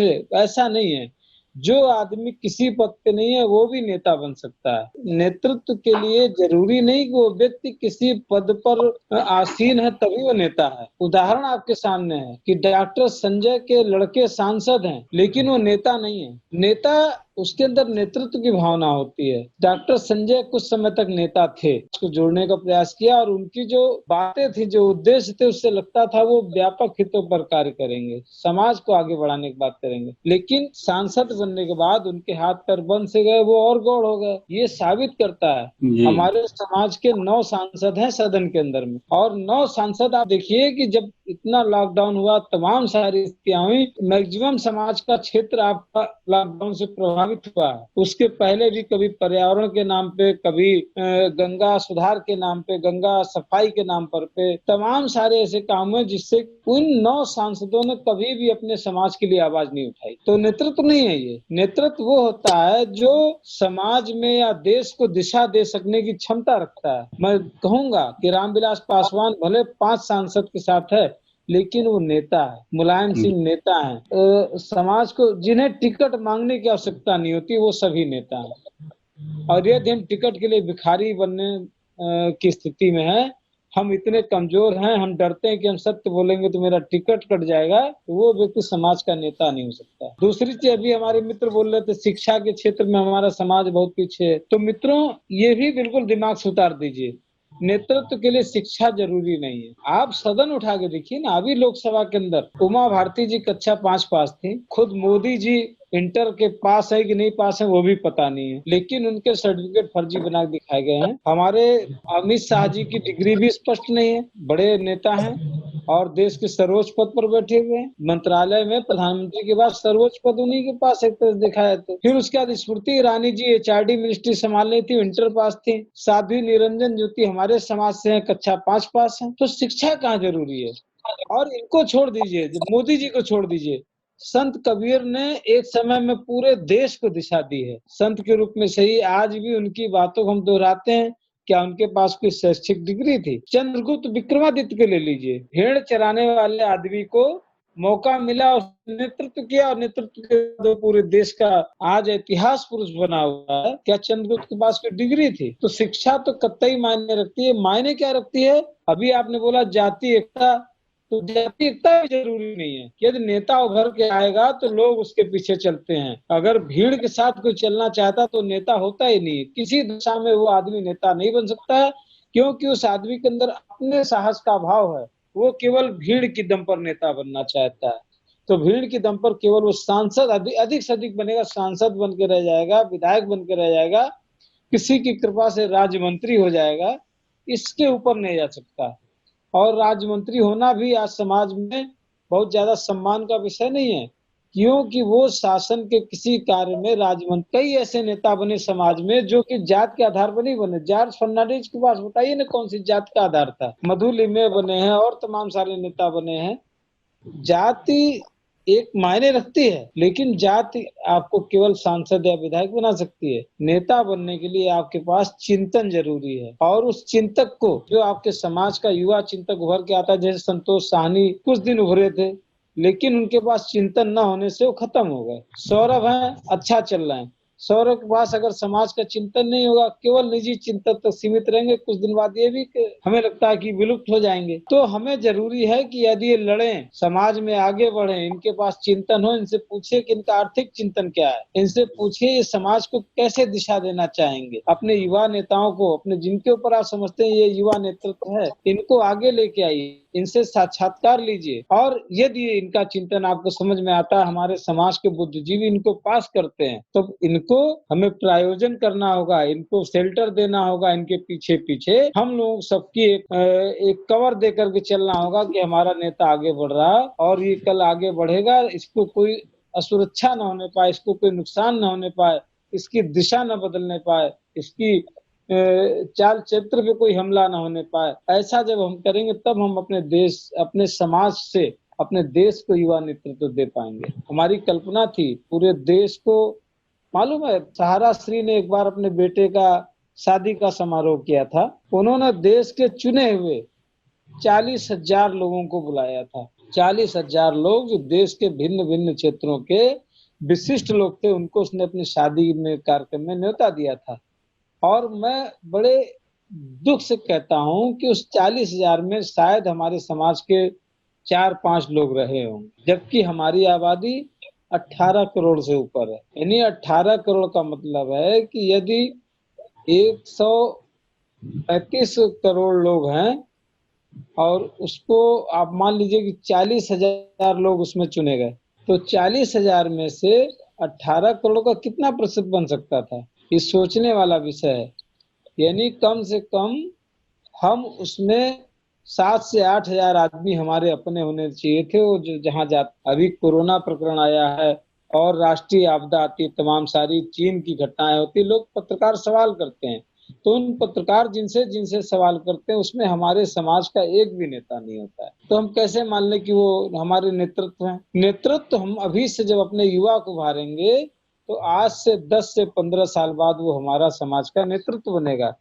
लेकिन उस नेता के अंदर ये भी देखना होगा कि वो उसका चिंतन व्यक्तिगत है, सामाजिक है, अथवा वो राष्ट्रीय मुद्दों पर भी अपने विचार सक्षमता से रखना जानता है या नहीं जानता है। नेतृत्व के संघर्ष का क्षेत्र क्या है, नेतृत्व के संघर्ष का उद्देश्य क्या है, और उद्देश्य से कितनी जनता प्रभावित होती है। वो जिस क्षेत्र में कार्य कर रहा, संघर्ष कर रहा, बलराम बिंद जी है, बहुत अच्छा काम करते हैं। तो बलराम बिंद जी के विचार से या रमाकांत मल्लाह जी के, रमाकांत जी भी अपने आप में एक नेतृत्व है। ऐसा नहीं कोई राजनीति के क्षेत्र में ही आना नेतृत्व नहीं है। समाज के किसी भी दिशा में आगे बढ़ करके जो आदमी आगे बढ़ता है वो समाज को नेतृत्व दे सकता है। गांधी जी राजनीति के भगवान हो गए थे, आज मोदी जी भारतीय राजनीति के शीर्ष पुरुष हैं, भगवान कहे जाएंगे। क्रिकेट में सचिन तेंदुलकर भगवान कहे जाते थे, विज्ञान में आइंस्टीन को भगवान माना गया है। उसी तरह से समाज के अंदर भी देखा जाए, समाज के अंदर एक समाज को दिशा देने वाली जब बात आती है तो आज रमाकांत जी के कार्य जो आज भले ही लोगों को न दिखाई देते हो, लेकिन आने वाले समय में रमाकांत जी के काम भी उसी तरह से गिने जाएंगे जैसे कि इतिहास पुरुष के काम गिने जाते हैं। तो मित्रों, युवाओं को किसी एक दिशा में आगे बढ़ने, जरूरी नहीं कि राजनीति में आगे बढ़ो। अरे भाई, आप प्रशासनिक अधिकारी बन के दिखाओ, हो सकता है देश में टीएन शेषन जैसा नाम कर जाओ। आप शिक्षा क्षेत्र में आगे आओ, आप खेल के क्षेत्र में आगे आओ, पत्रकारिता क्षेत्र में आगे आओ। आज पत्रकारिता क्षेत्र में रवीश कुमार की क्या स्थिति है? तो जब हमारे समाज के युवाओं को हम विभिन्न क्षेत्रों में उभारेंगे तो विभिन्न क्षेत्रों से तब प्रतिस्पर्धा नहीं होगी। 5 लोग अगर राजनीति में हैं, 5 पत्रकारिता में हैं, 5 खेल में हैं, 5 IT सेक्टर में हैं, 5 वैज्ञानिक क्षेत्र में हैं, तो हमारे पास सैकड़ों की संख्या में युवा नेतृत्व होंगे जो आगे चल के अगर कोई बात बोलेंगे तो हमारी बात उसी तरह से असर करेगी जैसे APJ कलाम मिसाइल मैन थे, वो कुछ बोलते थे तो पूरा देश उनकी बात से प्रभावित हो जाता है। मैं ज्यादा नहीं कहना चाहता हूँ, चूंकि युवा नेतृत्व की बात आपने की है, तो मेरा कहना है कि आप युवाओं का मनोबल बढ़ाइए। शिक्षा जरूरी नहीं है, जातीय एकता का बहुत ज्यादा पाठ पढ़ने की जरूरत नहीं है, उसको जब पढ़ना होगा। नेतृत्व कभी भी एक जात से नहीं बढ़ता है, उस समाज में आगे बढ़े, अपने जिले का नेतृत्व करे, विधानसभा का नेतृत्व करे। जब वो आगे बढ़ेगा तो उसके पीछे अपने आप समाज चल देगा। राइट सर, आप अपनी बात रखिए, क्योंकि बहुत देर से आप सुन रहे हैं लेकिन आपको मौका नहीं मिला। सभी बुद्धिजीवियों को हमारा नमस्कार। और बताया कि शिक्षा की जरूरत नहीं है, संगठित होने की जरूरत नहीं है। अगर ये हमारे अंदर अगर शिक्षा नहीं होगा और संगठन नहीं होगा तो हम कैसे आगे बढ़ सकते। पहली बात, शिक्षित होना, नेतृत्व करना मतलब है कि लीडर बनना, किसी चीज में लीडर बनना। जैसे हम क्लास में पढ़ते हैं, क्लास में जब पढ़ते हैं तो अगर हम पिछली वाली सीट पे बैठे रहेंगे, अगर हमको सबसे ज्यादा उस क्लास में आता होगा तो हमारा हाथ पीछे से उठता है। अगर मास्टर जी कोई क्वेश्चन किया कि इस क्वेश्चन का आंसर कौन देगा, तो जो सबसे क्लास में टॉप 10 वाले बच्चे हैं सबसे पहले हाथ उठाते हैं, मैं दूंगा। तो इसलिए शिक्षा का स्तर उतना ही महत्व है। अगर युवा वर्ग को नेतृत्व करने का, जैसे तो जब मालिक बनता है उसको मालिक की पावर दी जाती है, तो उसको कैसे एक फैमिली चलानी, उस फैमिली के एक सदस्य, उस फैमिली तो भाई 10 लोगों, 5 लोगों, 20 लोगों की, सबसे पहले यहीं से छोटे से एग्जाम्पल। जैसे हमको एक चलानी है और हमको एक मालिक का दर्जा मिल गया, अभी हमको उसमें अपने छोटे भाई को भी देखना है, बड़े भाई को भी देखना है और सारे लोगों को देखना कि किसको क्या जरूरत है। हर एक जरूरत को, हर एक बिना कहे हुए किसी की जरूरत को समझने की आवश्यकता होती, इसे नेतृत्व कहते हैं। जब हमारा युवा वर्ग हमारे, मतलब ऐसा नहीं है कि युवा वर्ग ही अकेले सब कुछ कर लेगा, नहीं, आप लोगों के सहयोग से, जो हमारे 60 साल के बुजुर्ग हैं, जो 80 साल के बुजुर्ग हैं, अगर हम कुछ सीखते हैं तो अपने माँ बाप और पूर्वजों से हमें सीखने की जरूरत है, हमको सीखना पड़ेगा। अगर हम किसी पॉलिटिक्स में या किसी क्षेत्र में जा रहे हैं, जैसे अगर हमको डॉक्टर बनना है तो हमको क्या, अगर हम डॉक्टर बनना है हमको, तो हम बायोलॉजी नहीं पढ़ेंगे, फिजिक्स मैथ पढ़ेंगे, तो कहाँ से डॉक्टर बने। डॉक्टर बनने के लिए बायोलॉजी पढ़नी पड़ेगी, इंग्लिश पढ़ना पड़ेगा। इंग्लिश का प्रोफेसर बनने के लिए इंग्लिश में BSc MSc जो भी होती है वो करना पड़ेगा। ऐसा नहीं है कि हमने भी ये ऐसा कर लिया तो IAS बन जाए, नहीं, ऐसा नहीं है। हर एक क्षेत्र का पर्टिकुलर नॉलेज होना चाहिए कि समाज के बच्चों को एक दिशा देनी होगी। ये आप लोगों के माध्यम से, हमारे बुजुर्गों के माध्यम से, तभी हमारा युवा वर्ग आगे बढ़ने की कोशिश कर पाएगा। जैसे कि हर एक क्षेत्र में, जैसे मान लो उसको डॉक्टर बनना है तो उसको कौन कौन सी पढ़ाई करना है, कौन कौन सा नॉलेज रखना है। IAS PCS बनना है, उसको कितनी मेहनत करना है, कितना कौन से उसमें जाना है। यहाँ तक कि अभी समाज के जो बच्चे हैं उनको ये नहीं पता है कि हमको क्या पढ़ने से क्या बनना है, इंजीनियरिंग कैसे की जाती है या MBBS कैसे बनते हैं, IAS PCS कैसे बनते हैं, IIT क्या चीज होती है, IIT और ITI, पॉलिटेक्निक, ये सभी चीजों पे गौर करना होगा। डोर टू डोर कैंपेन चला करके उनको जागरूक करना होगा। नेतृत्व, रही बात नेतृत्व की, जिससे जैसे अभी हमने, हमारे तरफ ही बहुत सारे गांव ऐसे हैं जहां निषादों की संख्या मान लीजिए 1000 है और ब्राह्मण की संख्या वहां पर केवल 200 है और वो सरपंच बना बैठा हुआ है, ब्राह्मण का लड़का या ब्राह्मण का कुछ जो भी अन्य यादव का। यादव एक घर है, तुम्हारे 10 घर पे निषाद का 10 घर है, 10 घर में कम से कम 10-10 परिवार हुए तो 100 परिवार, तो 100 घर पे एक यादव राज्य कर रहा है। ऐसा क्यों? क्योंकि हमारी मानसिकता दबी हुई। जैसे यदि हम दबे रहेंगे तो उसको उभारने के हमारा जो हमारा युवा वर्ग है, जो हमारे बच्चे हैं, जो हमारे यंग जनरेशन है, इसको आगे लाना पड़ेगा। इसको अपनी पूरी पीछे वाली हिस्ट्री को बताते हुए कि बेटा मैंने ये किया था तो आज हम ऐसे कर रहे हैं, तो ऐसे उसकी मानसिकता को दबाना नहीं है, उसकी मानसिकता को उभारना, उसको आगे दिन प्रतिदिन उसको आगे ले जाना है खेल के क्षेत्र में। ऐसा नहीं है कि आज अभी पढ़ाई कर रहा बच्चा तो पढ़ाई करते रहो, कहीं खेलने चला गया तो आकर के जो है उसको वो कर दिया। डिमोरलाइज मत करो बच्चों को। हर एक क्षेत्र में, जैसे कि साहब जी ने कहा कि हर एक क्षेत्र में अग्रसर होना बहुत जरूरी है। सही बात है कि जैसे जो जिस चीज में उसकी रुचि है, पहली बात तो उसको नॉलेज होना चाहिए कि क्या करने से क्या बनता है। ऐसा नहीं है कि सभी घोल मिला दिए और कुछ ना रिजल्ट आया, सॉल्यूशन ही सॉल्यूशन। तो एक सॉल्यूशन आना चाहिए इसी चीज को, जिसको एक क्षेत्र दीजिए कि मीडिया कैसे बनते हैं, मास कम्युनिकेशन करेंगे तभी मीडिएटर बन सकते हैं, मीडिया बनेंगे। ऐसा करने से, वकालत करने से वकील बनते हैं, ना कि बीएससी में वकील बन जाएंगे। जी नहीं, आईआईटी कंप्लीट करोगे, बीटेक करोगे, उसके बाद इंजीनियर बनोगे। तो हर एक क्षेत्र में पॉलिटिक्स करने के लिए उसको हर एक उसका नॉलेज होना चाहिए। अभी वो जमाना चला गया जब 5वीं पास लीडर बन जाता था, वो जमाना नहीं रह गया और ना रहेगा। आगे आपसे बहुत सारे तर्क वितर्क कहे जाएंगे, बहुत सारे क्वेश्चंस आएंगे, मीडिया के सामने आपको रूबरू होना पड़ेगा, वो भी इंडिविजुअल रूबरू होना पड़ेगा। अभी इसलिए सबसे पहले बहुत सारी जो शिक्षा को एकदम से ये समाज में जहां पर भी हम हैं, जहां भी हो, जैसे भी हो, सभी को शिक्षित करना है, घर घर, डोर टू डोर। सबसे पहले अदर कास्ट को तो हम छोड़ ही दो, पहले अपना भाई बंधु, अपना कास्ट, अपना समाज उस गांव में देखो, उनको शिक्षित करो। हम ठीक है, हम बाबूजी के यहाँ हम मजदूरी कर रहे हैं, हम उनका जो भी है ठीक है, लेकिन हमारा बच्चा मजदूरी नहीं करेगा, हमारा बच्चा आईएएस बनेगा। इसको उसको प्रण दिलाना पड़ेगा। जब वो प्रण दिलाओगे तब उसके अंदर एक नेतृत्व की भावना बनेगी, नेतृत्व बनेगा। जैसे कि अगर वो आईएएस बन गया तो नेतृत्व करने की उसके अंदर बहुत सारी विडंबनाएं खत्म हो गई। अगर वो डॉक्टर बन गया तो उसके अंदर हो गया। जिस प्रकार से कि जैसे अभी साहब जी ने बोला कि ये हमारे एमएलए हुए, एमपी हुए, जैसे भी हैं, उनसे हमारा कोई लेना देना नहीं है। उन्होंने जो किया है उनका काम है करना, हमारा काम है चलना। हमारा समाज अभी बहुत पीछे है, लेकिन केवल भटका हुआ है, पीछे नहीं है, हर एक क्षेत्र में आगे है, लेकिन उसको सही दिशा, सही जागरूकता, सही परामर्श नहीं मिल पा रहा है। जिस प्रकार से इसमें केवल युवा व्यक्ति ही मिलकर कुछ नहीं कर सकता है कि हम ये मान लीजिए कि 20 से 40 साल की उम्र वाला ही सब कुछ कर लेगा। जी नहीं, उसमें हमको 60 साल का इन्वॉल्व करना पड़ेगा, 35 साल का इन्वॉल्व करना पड़ेगा।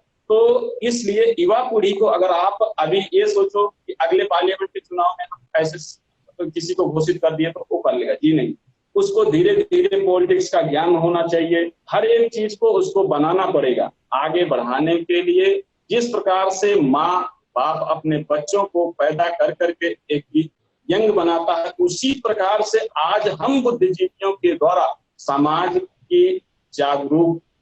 को जागरूक करना पड़ेगा, जिससे संगठित होना पड़ेगा। और जैसे कि मास्टर जोबीलाल निषाद जी ने कहा कि जो पर्यायवाची शब्द है, जैसे कि हमारे जो पर्यायवाची शब्द है, समाज को एकत्रित करने के लिए जितने भी लोग हैं, जैसे मान लो मैं अभी आर्मी में हूँ, आप मास्टर हो, आप आईएएस हो, आप पीसीएस हो, तो हमको अपने नाम के आगे परशुराम निषाद लिखना पड़ेगा, नहीं तो हमारी परिचय नहीं हो पाती है। जैसे कि समाज का, जैसे कि अभी एक अपने नाट फाउंडेशन में दरोगा साहब जी हैं, उदयराज निषाद, वो अगर उदयराज लिख देंगे तो वो भ्रमित रहेगा, समाज उससे मिल नहीं पाएगा। मैं परशुराम लिख दूंगा, समाज उससे भ्रमित रहेगा। तो रवि जी आप प्लीज अपने विचार को रखिए। जी सर, जितने हमारे बंधु जुड़े हुए हैं, आप सभी लोगों को मेरा नमस्कार।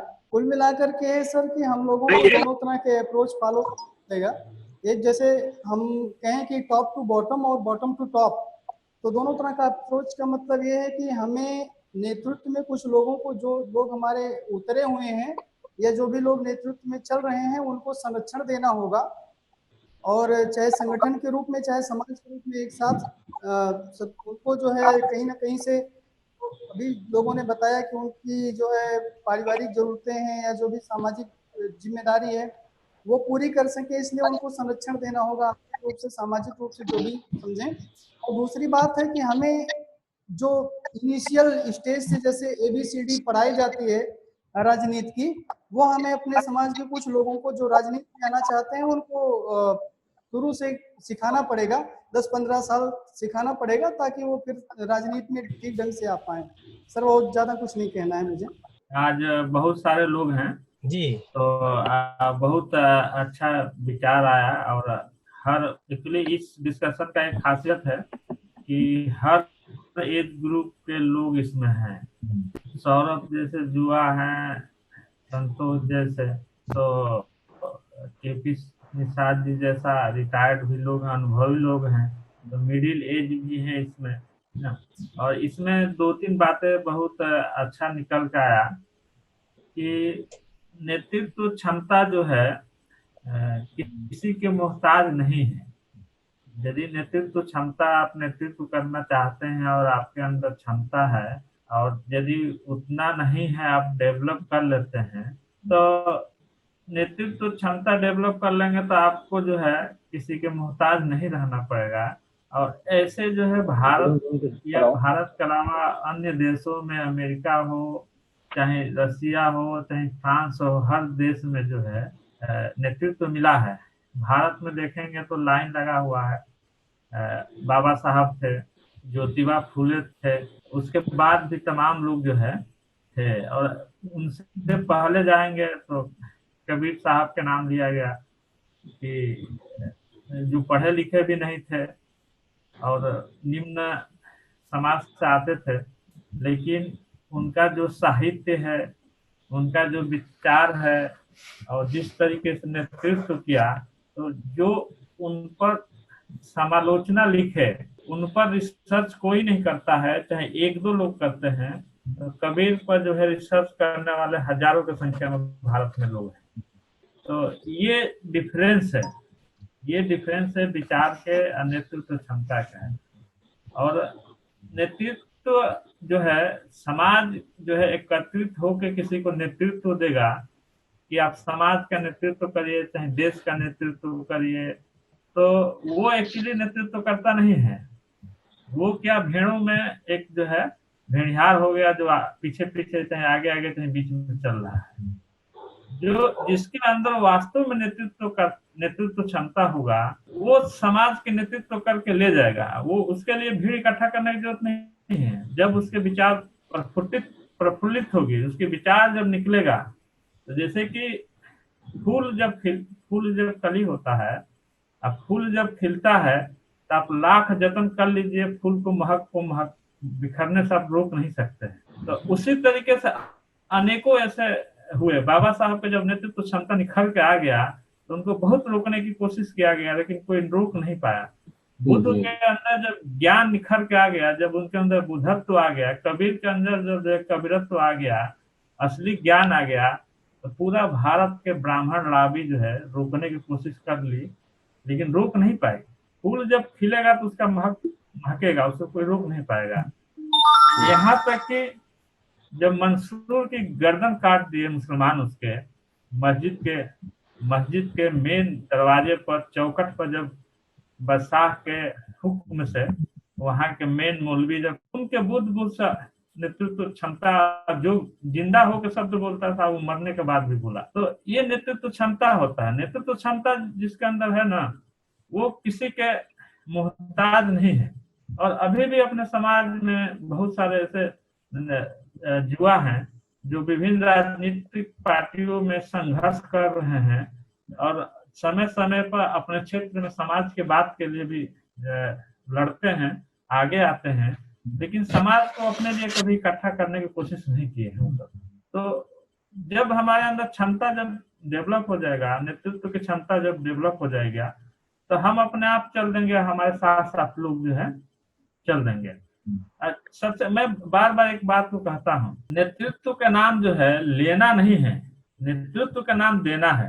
कि समाज हमको गाड़ी खरीद के दे दे, चाहे समाज हमको जो है मंच सजा के दे दे, हम नेता बन जाए, हम नेतृत्व करेंगे, तो ये कभी होने वाला भी नहीं है, न हमारे अंदर नेतृत्व क्षमता है। ऐसा सोचने वाला वो भूल जाए कि हम जो है नेता बनेंगे। आप उदाहरण देखिए, मुलायम सिंह के उदाहरण देखिए, लालू यादव के देखिए। लालू ने अनेकों चीजों में कहा है कि ये जब लोग नेता बनते थे तो इनको मार के गिरा दिया जाता था। कांशीराम जी जब आए तो कांशीराम जी बहुत पढ़े लिखे थे, एक क्लास ऑफिसर थे, और वो जात समाज नहीं जानते थे।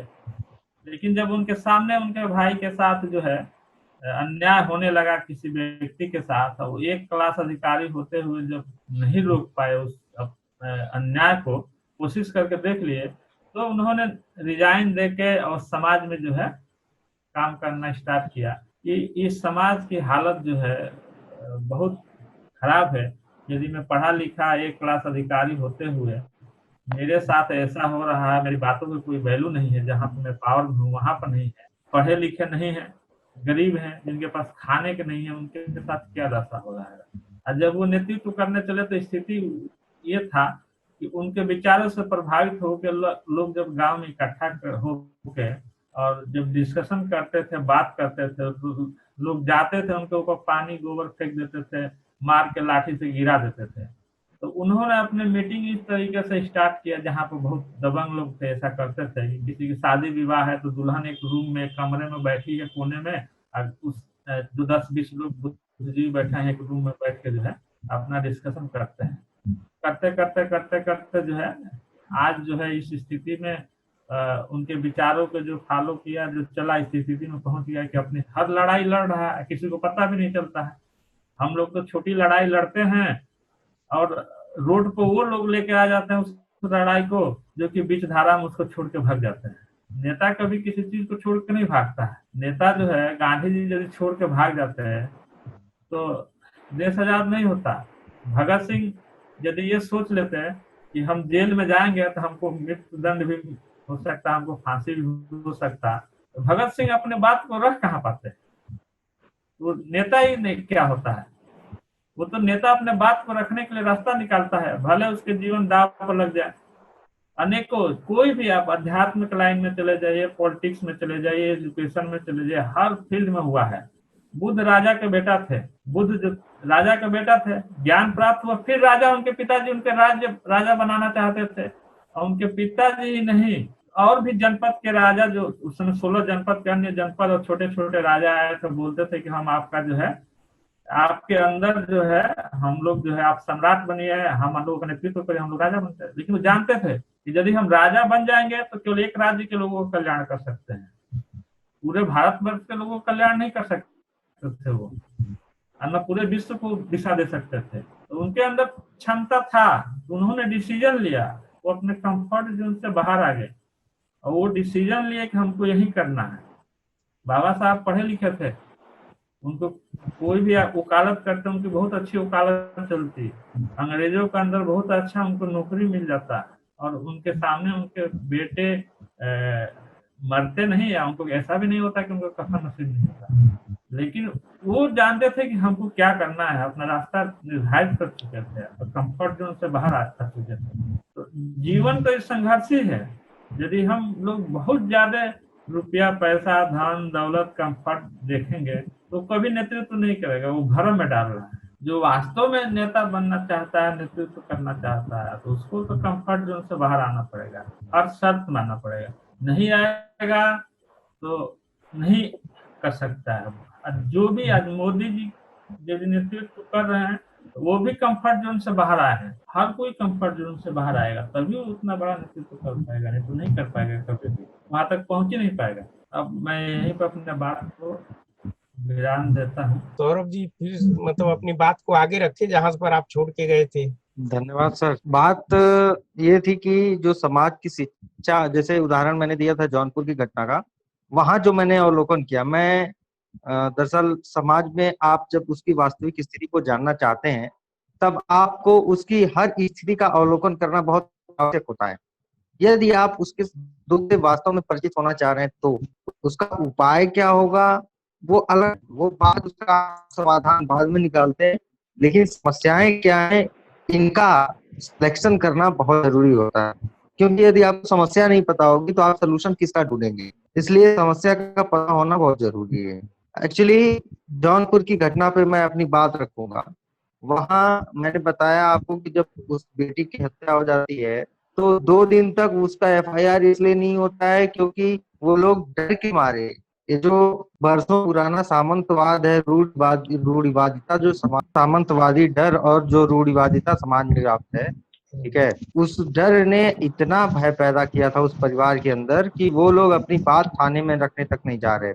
और ये 21वीं सदी की बात है। हाँ, तो सर मैं ये कह रहा था कि जो समाज में बहुत वर्षों पुरानी रूढ़िवादिता है उसको दूर करना बहुत आवश्यक है, क्योंकि उसने जो है ना लोगों के पैर को बांधे ही हैं, उसने दिमाग को बांध के रखा है, वो सोचने नहीं देती है। कर पा रहे हो उसका मतलब आप कितने डरे हुए हो, आपकी उधर ऊपर वो भय कितना हावी है, इसका अंदाजा आप लगा सकते हैं। और ये उस समय है जब हम 21वीं सदी में जी रहे हैं, तो उस चीज को दूर करना बहुत आवश्यक है। उसके लिए वही सेम थिंग, सारी जो समस्याएं हैं उनकी जड़ एक ही जगह से उठती है, वह अशिक्षा।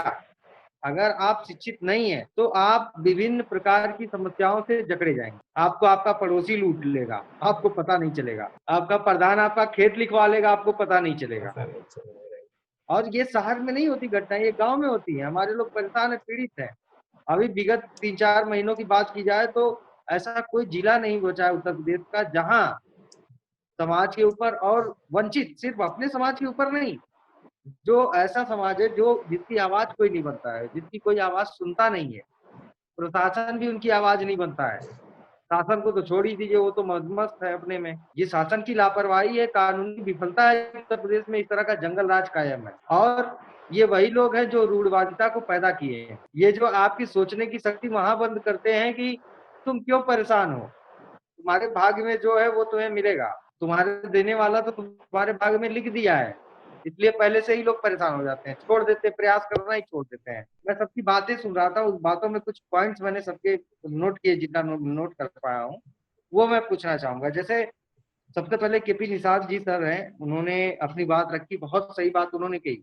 ये मैं शुरू से कह रहा हूँ सर, पिछले 6 साल 5 साल से जब से भी हूँ, जितना अनुभव है उससे कह रहा हूँ कि जो हमारा पढ़ा लिखा तबका रहा, जो बुद्धिजीवी वर्ग रहा, जिसने नौकरी प्राप्त की, मतलब सरकारी मुलाजिम बना, जो समाज के पढ़े लिखे जो सरकारी मुलाजिम बने, उनका समाज से विमुख होना एक बहुत बड़ा पॉइंट है, इसको आप नोट कीजिएगा।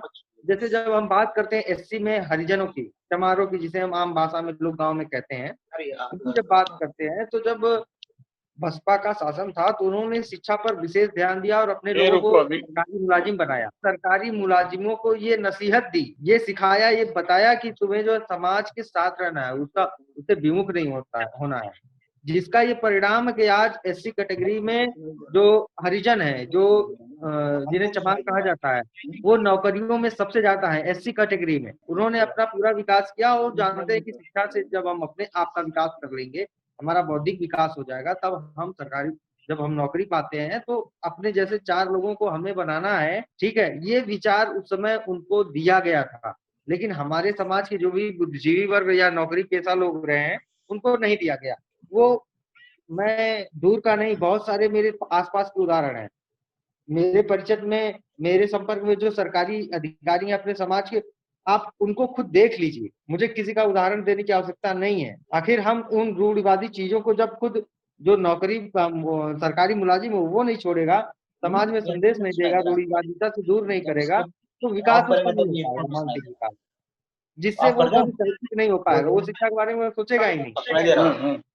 अगर यही जौनपुर में तो भाई वहाँ 5 भाई लगे थे, पहले केस को दबाया, तीसरे दिन वो गए, सुभाष भाई हैं वो गए, उन्होंने, उसकी माता जो है सामने रो पड़ी, कहे कि नहीं भैया हम लोग डर रहे थे, ये है ये, लेकिन आप आए तो तब शिक्षा, और आपको साजिश के तहत अशिक्षित रखा जा रहा है, इस बात का गौर करिए, इस बात को गौर करना है।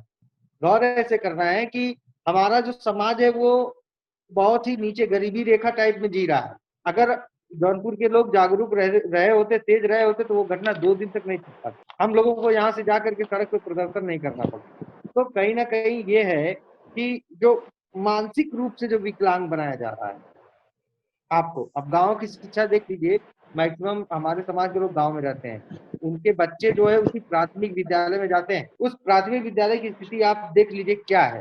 ये सरकार उस व्यवस्था को क्यों नहीं, दिल्ली में जैसे व्यवस्थाएं की जा रही विद्यालय की वैसे है ना।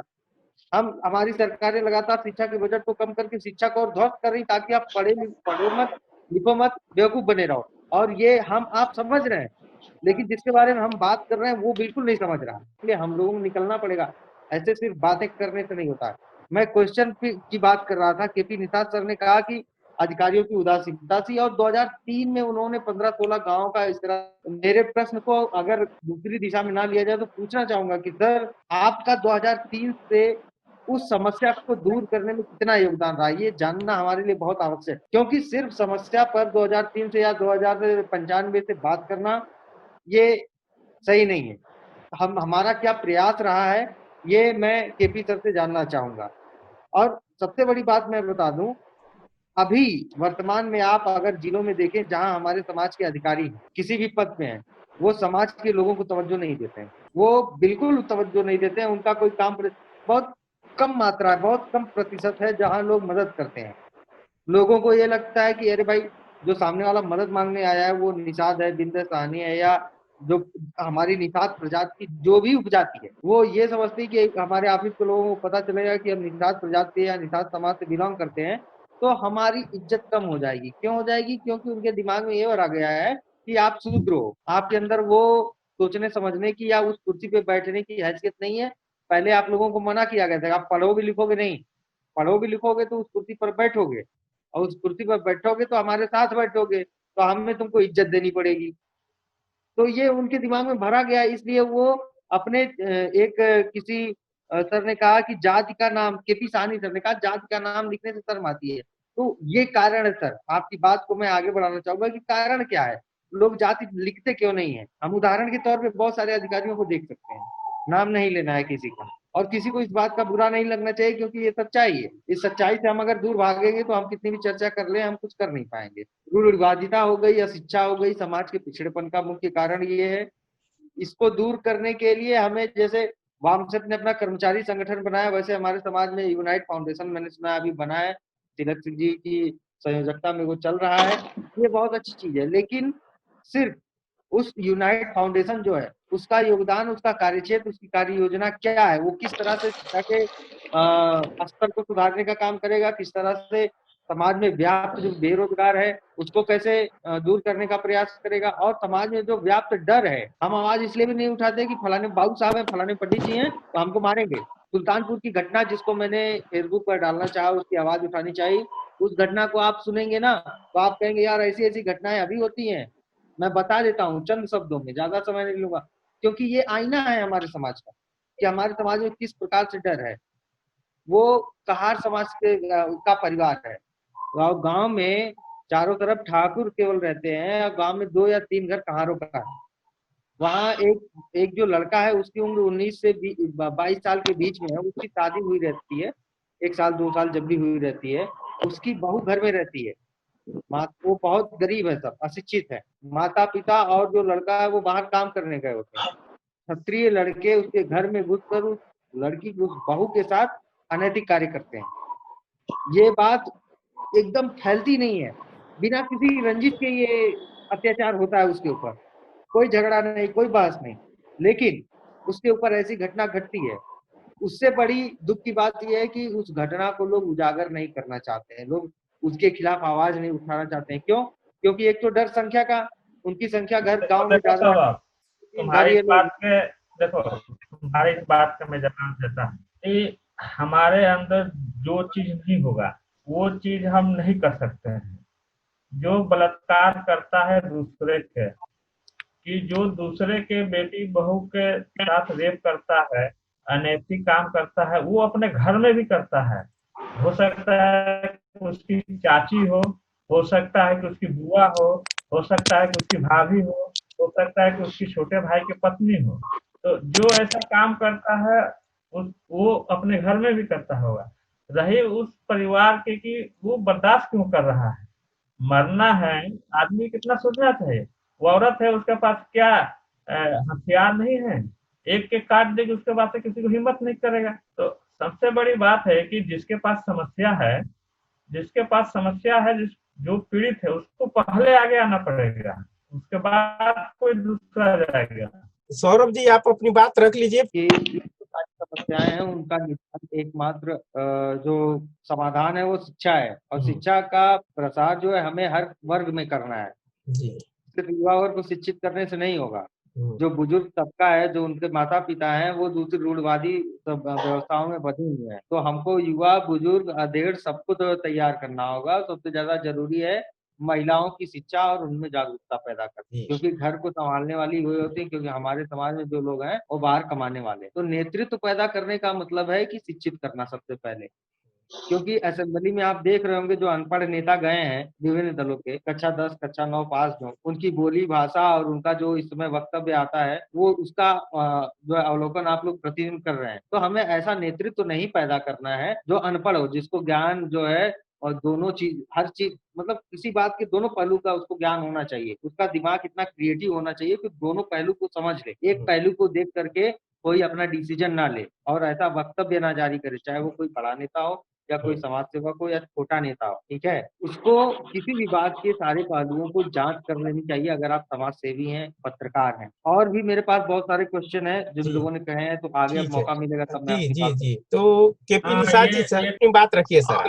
हम ये कहना चाहते हैं कि नेतृत्व की बात हो रही है, नेतृत्व को केवल नेता शब्द से मत बांधिए। नेता की स्थिति यह है कि जो हमारे विधानसभा और लोकसभा में पहुंच गए हैं, उसमें कई तरह के उनके ऊपर कितना लांछन है। किसी के ऊपर जो कोई स्मगलर भी है, कोई बलात्कारी भी है, कोई डकैत भी है, कोई चोर है, तो नेतृत्व को नेता से बांधना उचित नहीं है मेरे ख्याल से। नेतृत्व को बांधिए मेडिकल क्षेत्र में जो हमारे नेतृत्व करे, इंजीनियरिंग क्षेत्र में जो हमारा नेतृत्व करे, प्रशासनिक क्षेत्र में IAS IPS IFS PCS PS ये तमाम जो सर्विस होती है इस क्षेत्र में नेतृत्व करे, वैज्ञानिक क्षेत्र में नेतृत्व करे, वो हमको दिशा दे सकता है। हमको नेता को नेतृत्व को उस क्षेत्र में ले जाना है, प्रोफेसर बने, टीचर बने, बिजनेसमैन भी बन सकता है, स्किल्ड जो है स्किल्ड मैन भी बन सकता है, वो जो है अच्छा बिजनेसमैन हो सकता है, बहुत बढ़िया बिजनेस चला सकता है, उसमें भी वो नेतृत्व कर सकता है, पत्रकारिता के क्षेत्र में नेतृत्व कर सकता है, न्यायिक सेवा में जुडिशियल सर्विस में वो नेतृत्व कर सकता है, फोर्स में अच्छे पद पर जाकर वो नेतृत्व कर सकता है। नेतृत्व का हम बहुत व्यापक अर्थ में प्रयोग करना चाहते हैं, न कि किसी नेता के पक्ष में बात कर उसको जो है सीमित करना चाहते हैं। दायरा बहुत उसको सीमित न करके हम उसको व्यापक अर्थों में समझे तो अच्छा होगा। दूसरी बात अभी जो है बहुत अच्छी बात कहा सौरभ जी ने कि अभी लॉकडाउन के पहले हम लोगों ने गोरखपुर में हम भी एकलव्य, तो मेरा कहने का मतलब यह है कि नेतृत्व को हम एक शब्दों में नेता में नहीं बांध सकते। उसको हम चिकित्सा के क्षेत्र में, इंजीनियरिंग सर्विस के क्षेत्र में, विज्ञान के क्षेत्र में, प्रशासनिक सेवा के क्षेत्र में, टीचर्स प्रोफेसर के क्षेत्र में, बिजनेसमैन अच्छा सेल्समैनशिप जागृत करें उसके क्षेत्र में, पत्रकारिता के क्षेत्र में, जुडिशियल सर्विस की ओर हम उसको आकर्षित कर सकते हैं नेता को, फोर्स में उसको आकर्षित कर सकते हैं, उसका व्यापक अर्थ में उसका प्रयोग करें, न कि किसी नेता के विधानसभा में पहुंचने वाले भी एमएलए और लोकसभा में पहुंचने वाले एमपी के को उसको जो है उसके शब्दों से बांधे। तो कहने का मतलब यही है, हम यहाँ गोरखपुर में हम लोग जो है क्लब सेवा वेलफेयर सोसाइटी से जुड़े हुए हैं और लॉकडाउन से पहले हम लोग जो है करीब महीने में 3-4 मीटिंग कर लेते हैं, ग्रामीण क्षेत्रों में जाते हैं अपनी पूरी टीम के साथ और उनकी बातों को सुनते हैं। ग्रामीण के जो भी लोग हैं, महिला पुरुष सबको इकट्ठा करते हैं, बच्चों को भी इकट्ठा करते हैं जो पढ़ लिख रहे हैं या जो आगे बढ़ने के लिए ऐसा उत्साहित हैं, उनको भी मार्गदर्शन देते हैं। और शिव जानते ही आपसे जुड़ा ही हुए हैं और बहुत कुछ उनके ऊपर खर्च भी किया जाता है, बहुत कुछ इकट्ठा भी किया जाता है, समाज के लोग चंदा भी देते हैं, हम लोग खर्च भी करते हैं, उनको पूरा मार्गदर्शन दिया जाता है। यहाँ तक कि हमारे बच्चे जो हमारे पास बहुत सी किताबें टेक्निकल पड़ी हुई है अच्छी, बहुत से मैंने बच्चों को दे दिया कि कोशिश करो कि ले जाओ हमारे घर से पुस्तकें ले जाओ, पढ़ो लिखो, कोई दिक्कत नहीं। जो भी हम लोग करीब आपको मतलब कहने में हमें कोई संकोच नहीं, मैं अपने गांव से नहीं तो 10-12 बच्चों को बुलाकर अपने संरक्षण में रखकर पढ़ाता हूँ, जो एमएससी करते हैं, डिप्लोमा करते हैं, बीके करते हैं, एमकॉम करते हैं, लॉ करते हैं, अपने संरक्षण में रखकर उनको शिक्षा देते हैं। तो अभी सौरभ जी कह रहे थे कि आपने इस क्षेत्र में कितना काम किया है, काम की बहुत बड़ी लिस्ट है, उसको हम जो है गिना नहीं सकते। जाड़े में बहुत से लोगों को, गरीब लोगों को, उनको गर्म कपड़े का भी वितरण किया गया, इस तमाम सारे काम किए गए। ज्यादातर हम लोगों का झुकाव शिक्षा के क्षेत्र में ही रहा। मैं यही आपसे कहना चाहूंगा, इस फोरम के माध्यम से कहना चाहूंगा कि शिक्षा को ही अपनाइए, शिक्षा ही हमारे लिए सबसे बेस है, आधार है, वो हमारे सभी नेतृत्व को नेतृत्व प्रदान, सभी क्षेत्र में नेतृत्व प्रदान करेगा। मैं इन्हीं चंद शब्दों के साथ मैं इसी पर विराम देता हूँ। बहुत बहुत धन्यवाद सर आपका। अपने संतोष हर्ष जी बोलेंगे। कि जो हमने जो विषय रखा है हम लोगों ने कि जो टॉपिक है हम लोग का डिबेट का, युवा नेतृत्व की संभावना, तो इसी पे ज्यादा बेहतर है कि बात की जाएगी। और जो नेतृत्व जो शब्द है ना, जैसे केपी सर की बातों से मैं पूरी तरह से है ना प्रभावित भी हूँ, उनकी बात से सहमत भी हूँ। नेतृत्व का जो विश्लेषण है वो केवल राजनीतिक तौर पे, राजनीतिक विषय के तौर पे नहीं देखना चाहिए। नेतृत्व कई चीजों में होता है।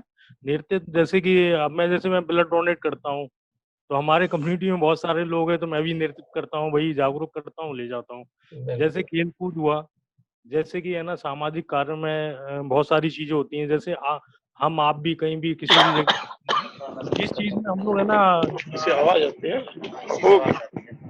जिस चीज में हम लोग अच्छे मतलब अनुभवी रहते हैं, उस चीज का हम लोग नेतृत्व करते हैं। हम लोग आसपास से ही एक अनुमान लगा के देखें, आसपास में मान लो हम लोग, जैसे आपने देखा होगा किसी को कोई प्रॉब्लम हुई, कुछ हुआ, तो कई लोग बोलते हैं अरे रमाकांत सर के पास चलते हैं, वो इस प्रॉब्लम को सॉल्व कर देंगे। तो वो एक तरह का नेतृत्व हुआ।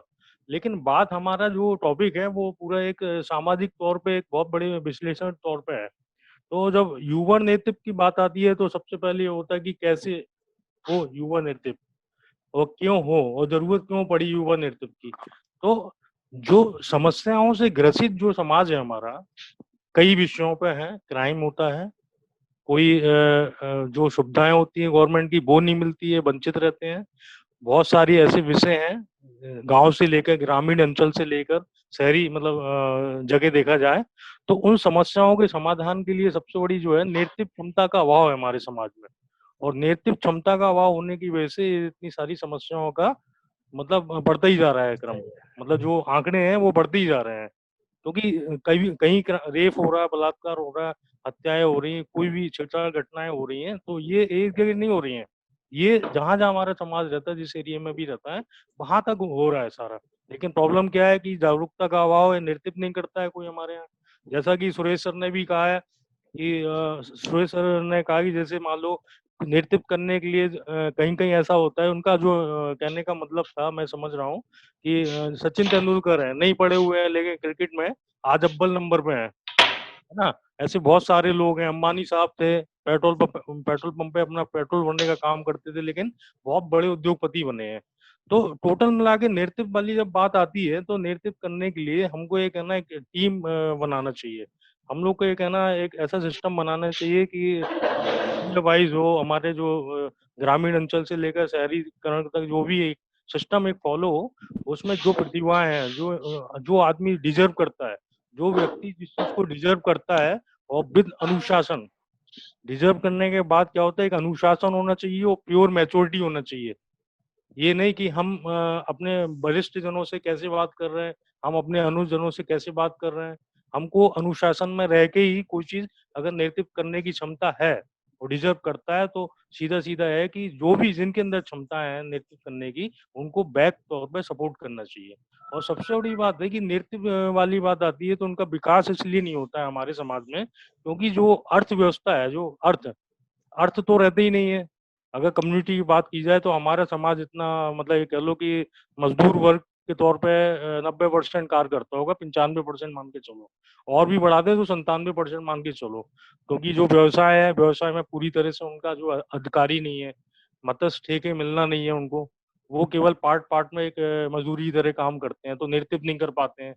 ठेकेदारी है, ठेकेदारी का नेतृत्व नहीं कर पाते हैं। दूसरा चीज आती है कि बड़े बड़े जो आप गवर्नमेंट के ठेके होते हैं, नॉलेज ही नहीं होती, नेतृत्व ही नहीं कर पाते हैं।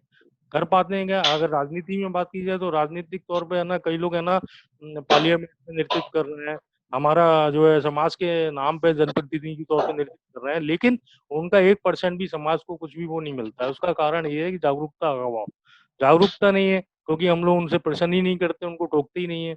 तो समाज जब कहीं नेतृत्व क्षमता में आगे बढ़ेगा, जब अर्थ होगा, अर्थ नहीं होगा तो अर्थ ही नहीं होगा, अर्थ ही नहीं हो जाएगा सीधा सीधा। और नेतृत्व क्षमता बढ़ाने के लिए, जैसे कि मैं बहुत पहले से ये सोचता था, जैसे आपने देखा होगा कि बहुत सारे संगठन है जो है, ठीक है, नेतृत्व करते हैं, कोई राष्ट्रीय अध्यक्ष है, कोई प्रदेश अध्यक्ष है, बहुत सारे संगठन बने हुए। रिसेंटली नाम ले देते हैं यूनाइटेड फाउंडेशन, ठीक है। तो मैं ये कहता हूँ कि हमारे समाज की समस्या तो वही है ना, जो सभी लोग समस्याओं के लिए काम कर रहे हैं। जैसे कि आपका कोई भी संगठन होगा तो वो समाज की शिक्षा के लिए काम करेगा, समाज की महिला बाल विकास के लिए काम करेगा, समाज के व्यवसाय के लिए काम करेगा, समाज की समस्याओं के समाधान के लिए काम करेगा। तो समस्या तो आई थिंक कॉमन होती है ना। जब कॉमन होती है तो एक आपने देखा होगा, कहीं भी आप चले जाइए बाजार में, तो बाजार में कई तरह की शॉप होती है, एक ही तरह की। मान लो किसी शूज की दुकान है, तो जैसे मार्केट में आप जाते होगे तो एक ही चीज की कई दुकानें होती हैं, उनमें कंपटीशन भी बहुत होता है सर, ये बात तो सभी लोग जानते हैं। लेकिन सर वो कंपटीशन होता है एक दूसरे का, आओ मेरे पास आओ, मेरे यहाँ से शॉपिंग मार लो ये लो। लेकिन अगर सर जब समस्या होती है ना, तो उनके लिए भी एक व्यापार मंडल बना होता है सर। व्यापार मंडल में सभी एक होते हैं, आपने देखा होगा, किसी की अगर समस्या होगी तो सारे व्यापारी एक होके एक नेतृत्व करता है और समस्या का समाधान करता है। तो मेरा कहने का अंदर सेंस ये है कि हमारे जो भी समस्याओं का समाधान है वो नेतृत्व पे ही टिका है। युवा नेतृत्व की संभावना तभी सफल हो सकती है जब हम यूनाइटेड हो जाएंगे। यूनाइटेड कब होंगे? जब इस तरह का हम जो है ना, एक जो व्यापार मंडल के तर्ज पे एक अपना एक वो बनाएंगे, तभी हम नेतृत्व को बहुत अच्छी तरीके से आगे बढ़ा पाएंगे और बहुत सारी समस्याओं को जो है समाधान में तब्दील कर पाएंगे। और मैं इन्हीं बात को कहते हुए एक बात और कहना चाहूंगा कि हमारे जो भी नेक्स्ट अगर टॉपिक पे जो भी डिस्कस हो, तो कोशिश ये हो टॉपिक को कुछ बिंदुओं लेके उसी पे बात हो। पहली तो ये कि पहले सर 3 पॉइंट जरूर मैं कहना चाहूंगा। पहला पॉइंट है कि पहले तो सबके विचार ले लिए जाए, 2 मिनट 5 मिनट 10 मिनट जो भी टाइम देना चाहे। सेकंड टाइम में सवाल ले लिए जाए और थर्ड टाइम में जवाब और उसका एनालिसिस जो निकलता है उसको कर लिया जाए नेक्स्ट टाइम में सर। ठीक है जी, ठीक है सर। तो thank you so much sir. ठीक है। जय हिंद, जय भारत। हाँ बबन जी बोलिए, आप कुछ तो। 2-3 चीजों के कंफ्यूजन है। जैसे सुरेश जी ने एक बात कहा कि नेतृत्व करने के लिए एजुकेशन की जरूरत नहीं है, ठीक ना। तो इसको इस परिप्रेक्ष्य में ना लिया जाए कि हम नेतृत्व करने के लिए निरक्षर रह जाए, अशिक्षित रह जाए। ऐसे सब चीजें जो है अपवाद होती है। अपवाद जैसे कबीर थे तो बुद्ध भी थे, तो बुद्ध बहुत पढ़े लिखे थे, कबीर नहीं पढ़े थे। लेकिन कबीर जैसे कितने लोग हुए जो कम पढ़े लिखे थे वो उस मुकाम तक पहुंचे? बहुत कम नहीं है ना, एक ही कबीर है। तो ये सब अपवाद होती है, लोगों के मनोबल बढ़ाने के लिए कहा जाता है। दूसरा चीज ये है कि ये सचिन तेंदुलकर कम पढ़े लिखे थे, लेकिन क्रिकेट के प्रति जो उसके अंदर जुनून था और क्रिकेट के प्रति जो उसके जुनून था, जो लगन था, वो पढ़ाई इसलिए नहीं छोड़ा कि वो पढ़ना नहीं चाहता था, पढ़ाई इसलिए छोड़ा कि वो क्रिकेट खेलना चाहता था, ठीक ना। तो यदि आपको नेतृत्व करने के लिए थोड़ा मार्क कम हो जाए तो चलेगा, समझ रहे कि नहीं, थोड़ा चलेगा। सचिन तेंदुलकर इसका मतलब ये नहीं कि पढ़ा नहीं, वो भी करस्पॉन्डेंस पढ़ाई किया है, ठीक ना। तो इस चीज को बात को समझने की जरूरत है और इसको दूसरे वे में लेने की नहीं जरूरत है। दूसरा चीज की ये संतोष बोल रहे थे कि व्यापार मंडल और ये सब 2 शब्द होता है, एक होता है समानता, एक होता है समता।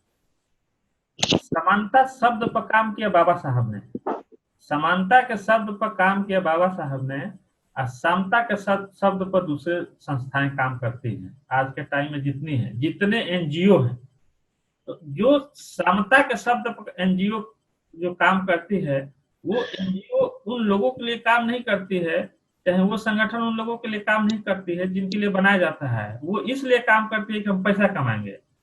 तो समता शब्द एक हथियार है अपने कार्य को सिद्धि के लिए, और समानता शब्द जो है वास्तव में एक जो है संघर्ष है। तो इस बात को हम लोगों को समता पर नहीं जाना है, हम लोग को समानता के लिए काम करना है। इन सब चीजों को बहुत सूक्ष्म चीजें हैं, लेकिन हम लोगों को इस चीज को बहुत गहराई से सोचने के और अध्ययन करने की जरूरत है। हम लोगों की समाज के किसी भी संगठन से दुराव किसी को नहीं रखना है। हर मैं खुद एकलव्य संगठन, एकलव्य वेलफेयर में फाउंडर मेंबर हूँ। मैं हर तरीके का सहयोग देता हूँ, आगे भी दूंगा, और तमाम एनसीसी में भी मैं रहा हूँ और यूनाइटेड फाउंडेशन में भी हूँ। उसको भी जो भी होता है हम सहयोग देंगे। लेकिन हम लोगों का जो है ना, जो एक वैचारिक क्रांति के लिए जो एक प्लेटफॉर्म बना है, इस प्लेटफॉर्म को वैचारिक क्रांति के लिए ही चलाना है और इसमें चिंतन करना है, डिस्कशन करना है, सीखना है और सिखाना है। और इसी से जो है अच्छे लोग जो है ना आगे आएंगे और अच्छे लोग जो है उत्पन्न भी होंगे, और इसी से, और दूसरा कोई रास्ता नहीं, हम लोग कुछ भी कर लें। और ये ऐसा प्लेटफॉर्म है कि ये प्लेटफॉर्म जो है, जो हम लोगों के बीच की कमियां हैं, जो दूरियां बना दी है कि हम समाजवादी पार्टी में हैं तो आज बहुजन समाज पार्टी वाला यहाँ आ जाएगा तो हम नहीं जाएंगे, बीजेपी वाला आ जाएंगे। वो ठीक है, आप जहाँ हो वहाँ स्थापित नेतृत्व करिए, नेता करिए, नेता बनिए, लेकिन जो हम लोगों के समस्याएं हैं और जो हम लोग को करना है उसमें सबको साथ में रह के करना है। अब इसके साथ ही मैं सुरेश जी को जो है देता हूँ अपने बात रखे, मेरा फिनिश है। तो मैं बताना चाहता हूँ, बहुत संक्षेप में, ज्यादा लंबी बात भी नहीं करनी चाहिए। मेरा कहना था कि जो विषय आपने दिया था, विषय था नेतृत्व के विकास की बात चली, युवा नेतृत्व के विकास की बात, और हम उसमें अगर हम अन्य बातों को डालने लगते हैं, क्षेत्रीय समस्याओं को, लोकल समस्याओं को, आपने क्या किया, हमने क्या किया, 10 बातें, तो हर आदमी अपनी 10 कहानी सुनाने लग जाएगा। बिल्कुल, उसे को गौरव गाथा की तरह ले उड़ेगा।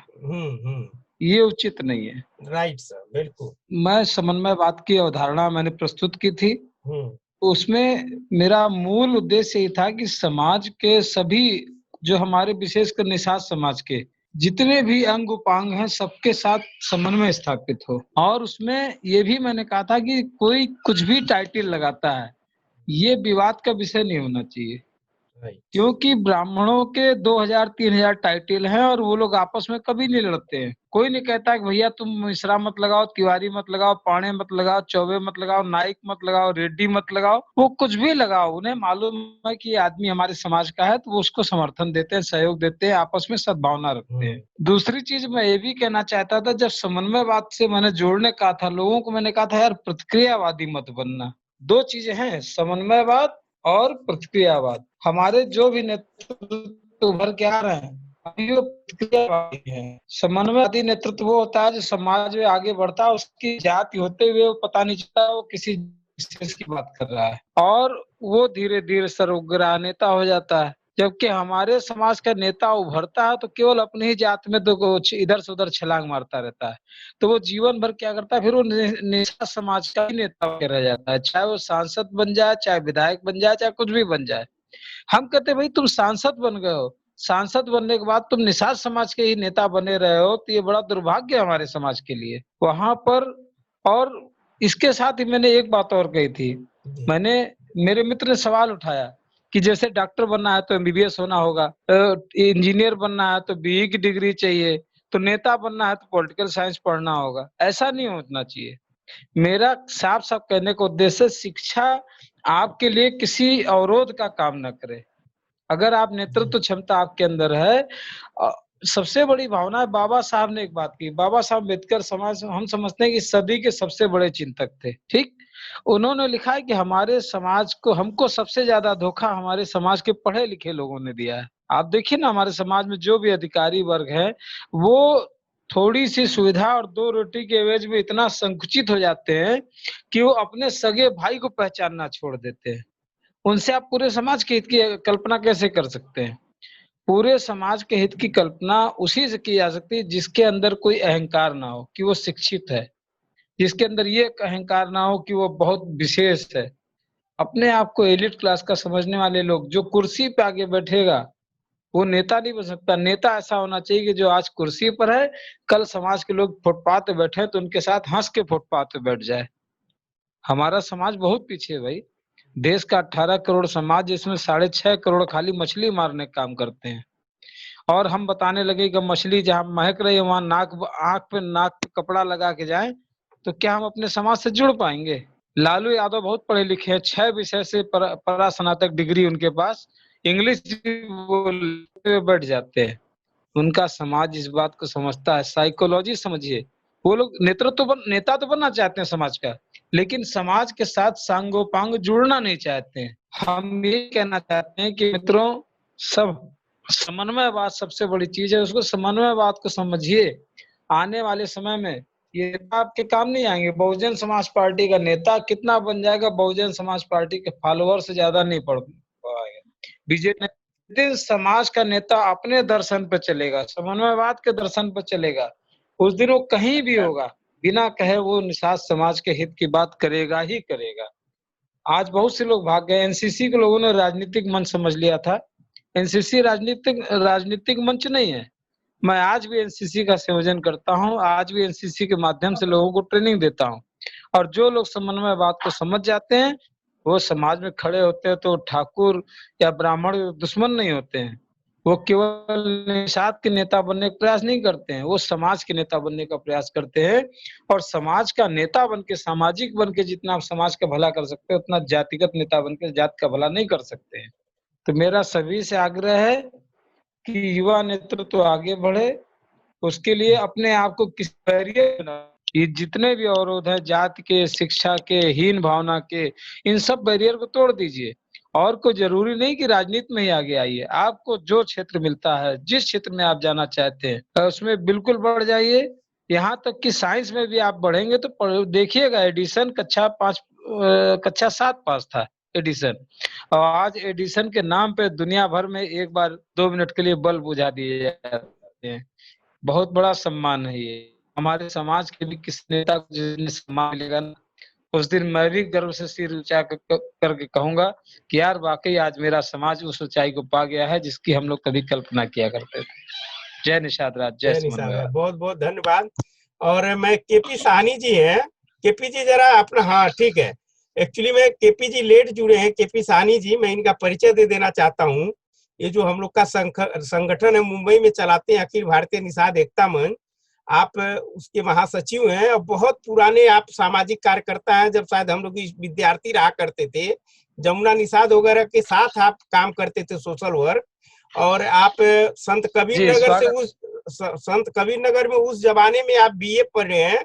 और आप एक और बहुत अच्छी खासियत है जो इनके बारे में लोग नहीं जानते हैं, ये राष्ट्रीय लेवल के कबड्डी के प्लेयर रह चुके हैं ये।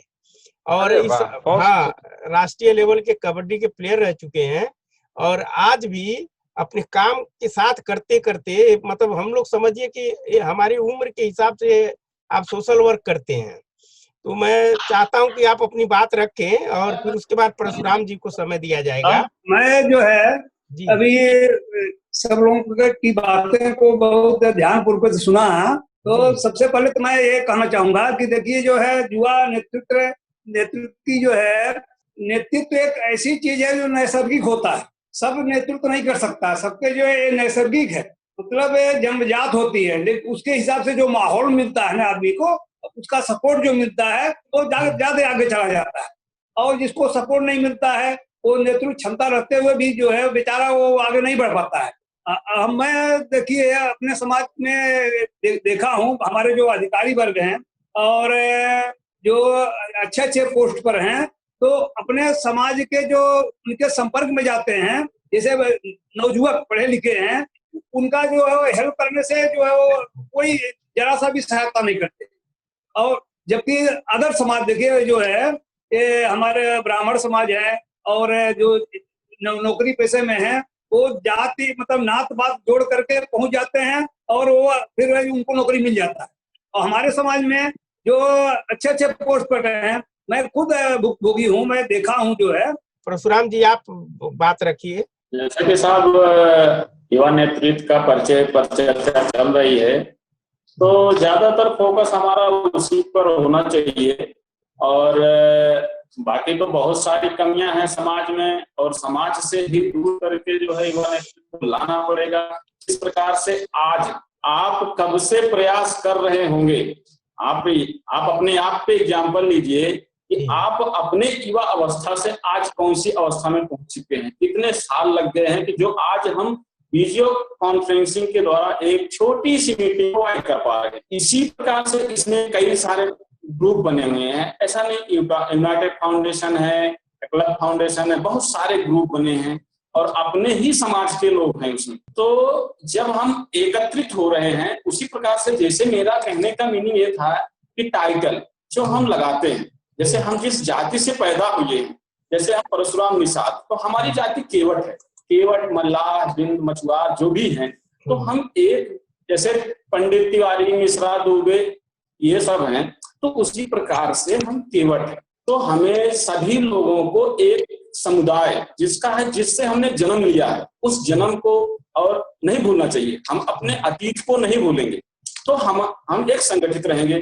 जिस प्रकार से अगर मान लीजिए मैं या मेरा बेटा आईएएस बन गया, अभी वो आईएएस बन गया, अगर वो अपने पिताजी को भूल गया तो क्या रह गया? अगर वो परशुराम निषाद, सनातन परशुराम निषाद तो लगाना पड़ेगा उसको। अगर वो नहीं लगाएगा तो निषाद का तो कुल खत्म कर दिया उसने, या अदर कास्ट में चला जाएगा, या उसने जो है मान लो सोनू लिख दिया, तो सोनू को कौन इंडिकेट करेगा?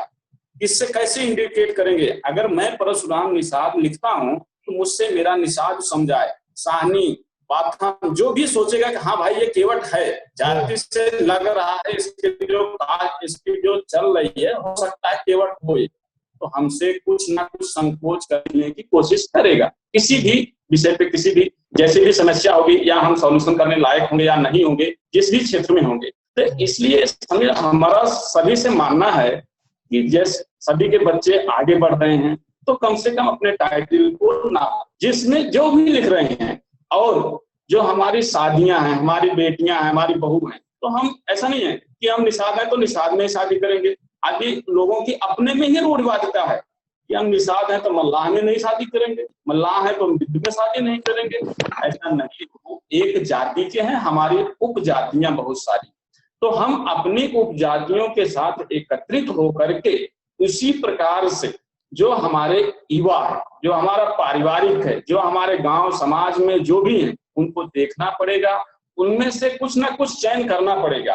किसी को भी हर एक क्षेत्र में, जो भी जिस भी क्षेत्र में आप समझ लो, पढ़ाई से, अगर हमारे पास एक शिक्षा तो सबसे बड़ी तलवार है।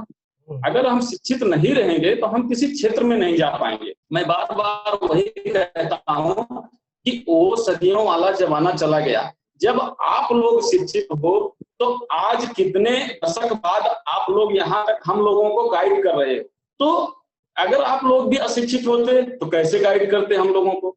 तो शिक्षा सबसे बड़ी ढाल है। हमारा समाज इसीलिए पीछे है जो कि शिक्षा से वंचित, इसलिए हमको डोर टू डोर गरीबों का मसीहा बनना पड़ेगा।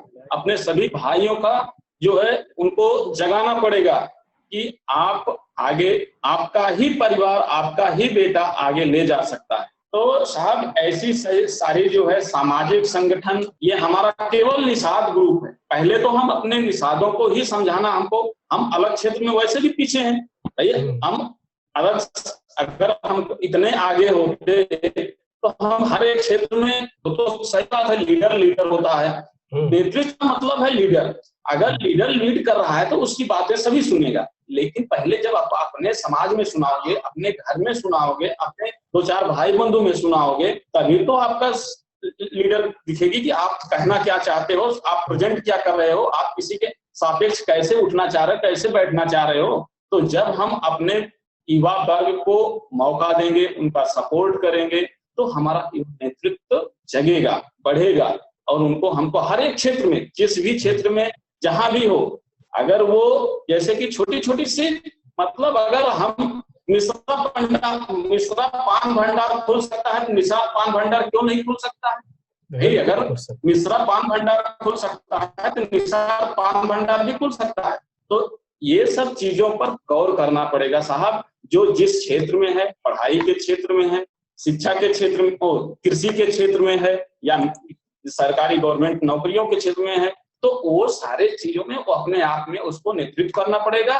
अगर वो नेतृत्व नहीं कर पा रहा है तो नेतृत्व करने की जागरूकता देना पड़ेगा।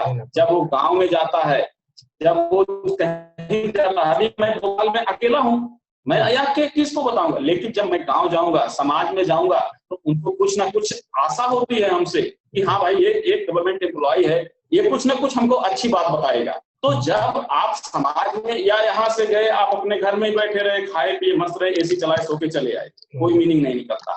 तो वहां देखिए, वहां अच्छे अच्छे बच्चे हैं जो करना चाहते हैं, लेकिन उनको करने का मौका नहीं, उनको ज्ञान नहीं है। उनको ज्ञान हमारा आपसे, मतलब मैं ये कहता हूँ कि मैं आपकी नौकरी नहीं लगवा सकता हूँ। जैसे मैं आर्मी में हूँ, मैं नौकरी नहीं लगवा सकता, मुझे पता है, लेकिन आपको उत्साह देने में मुझे क्या भाई, अगर मैं आपको उत्साहित कर सकता हूँ कि आप दौड़िए, आप फॉर्म भरिए, तो आप जो है आगे उस बच्चे को नौकरी के चांसेस बढ़ेंगे। लेकिन अगर मैं जा करके कहूंगा कि नहीं ऐसे नहीं होता है, तो उसके डिमोरलाइज हो जाएगा।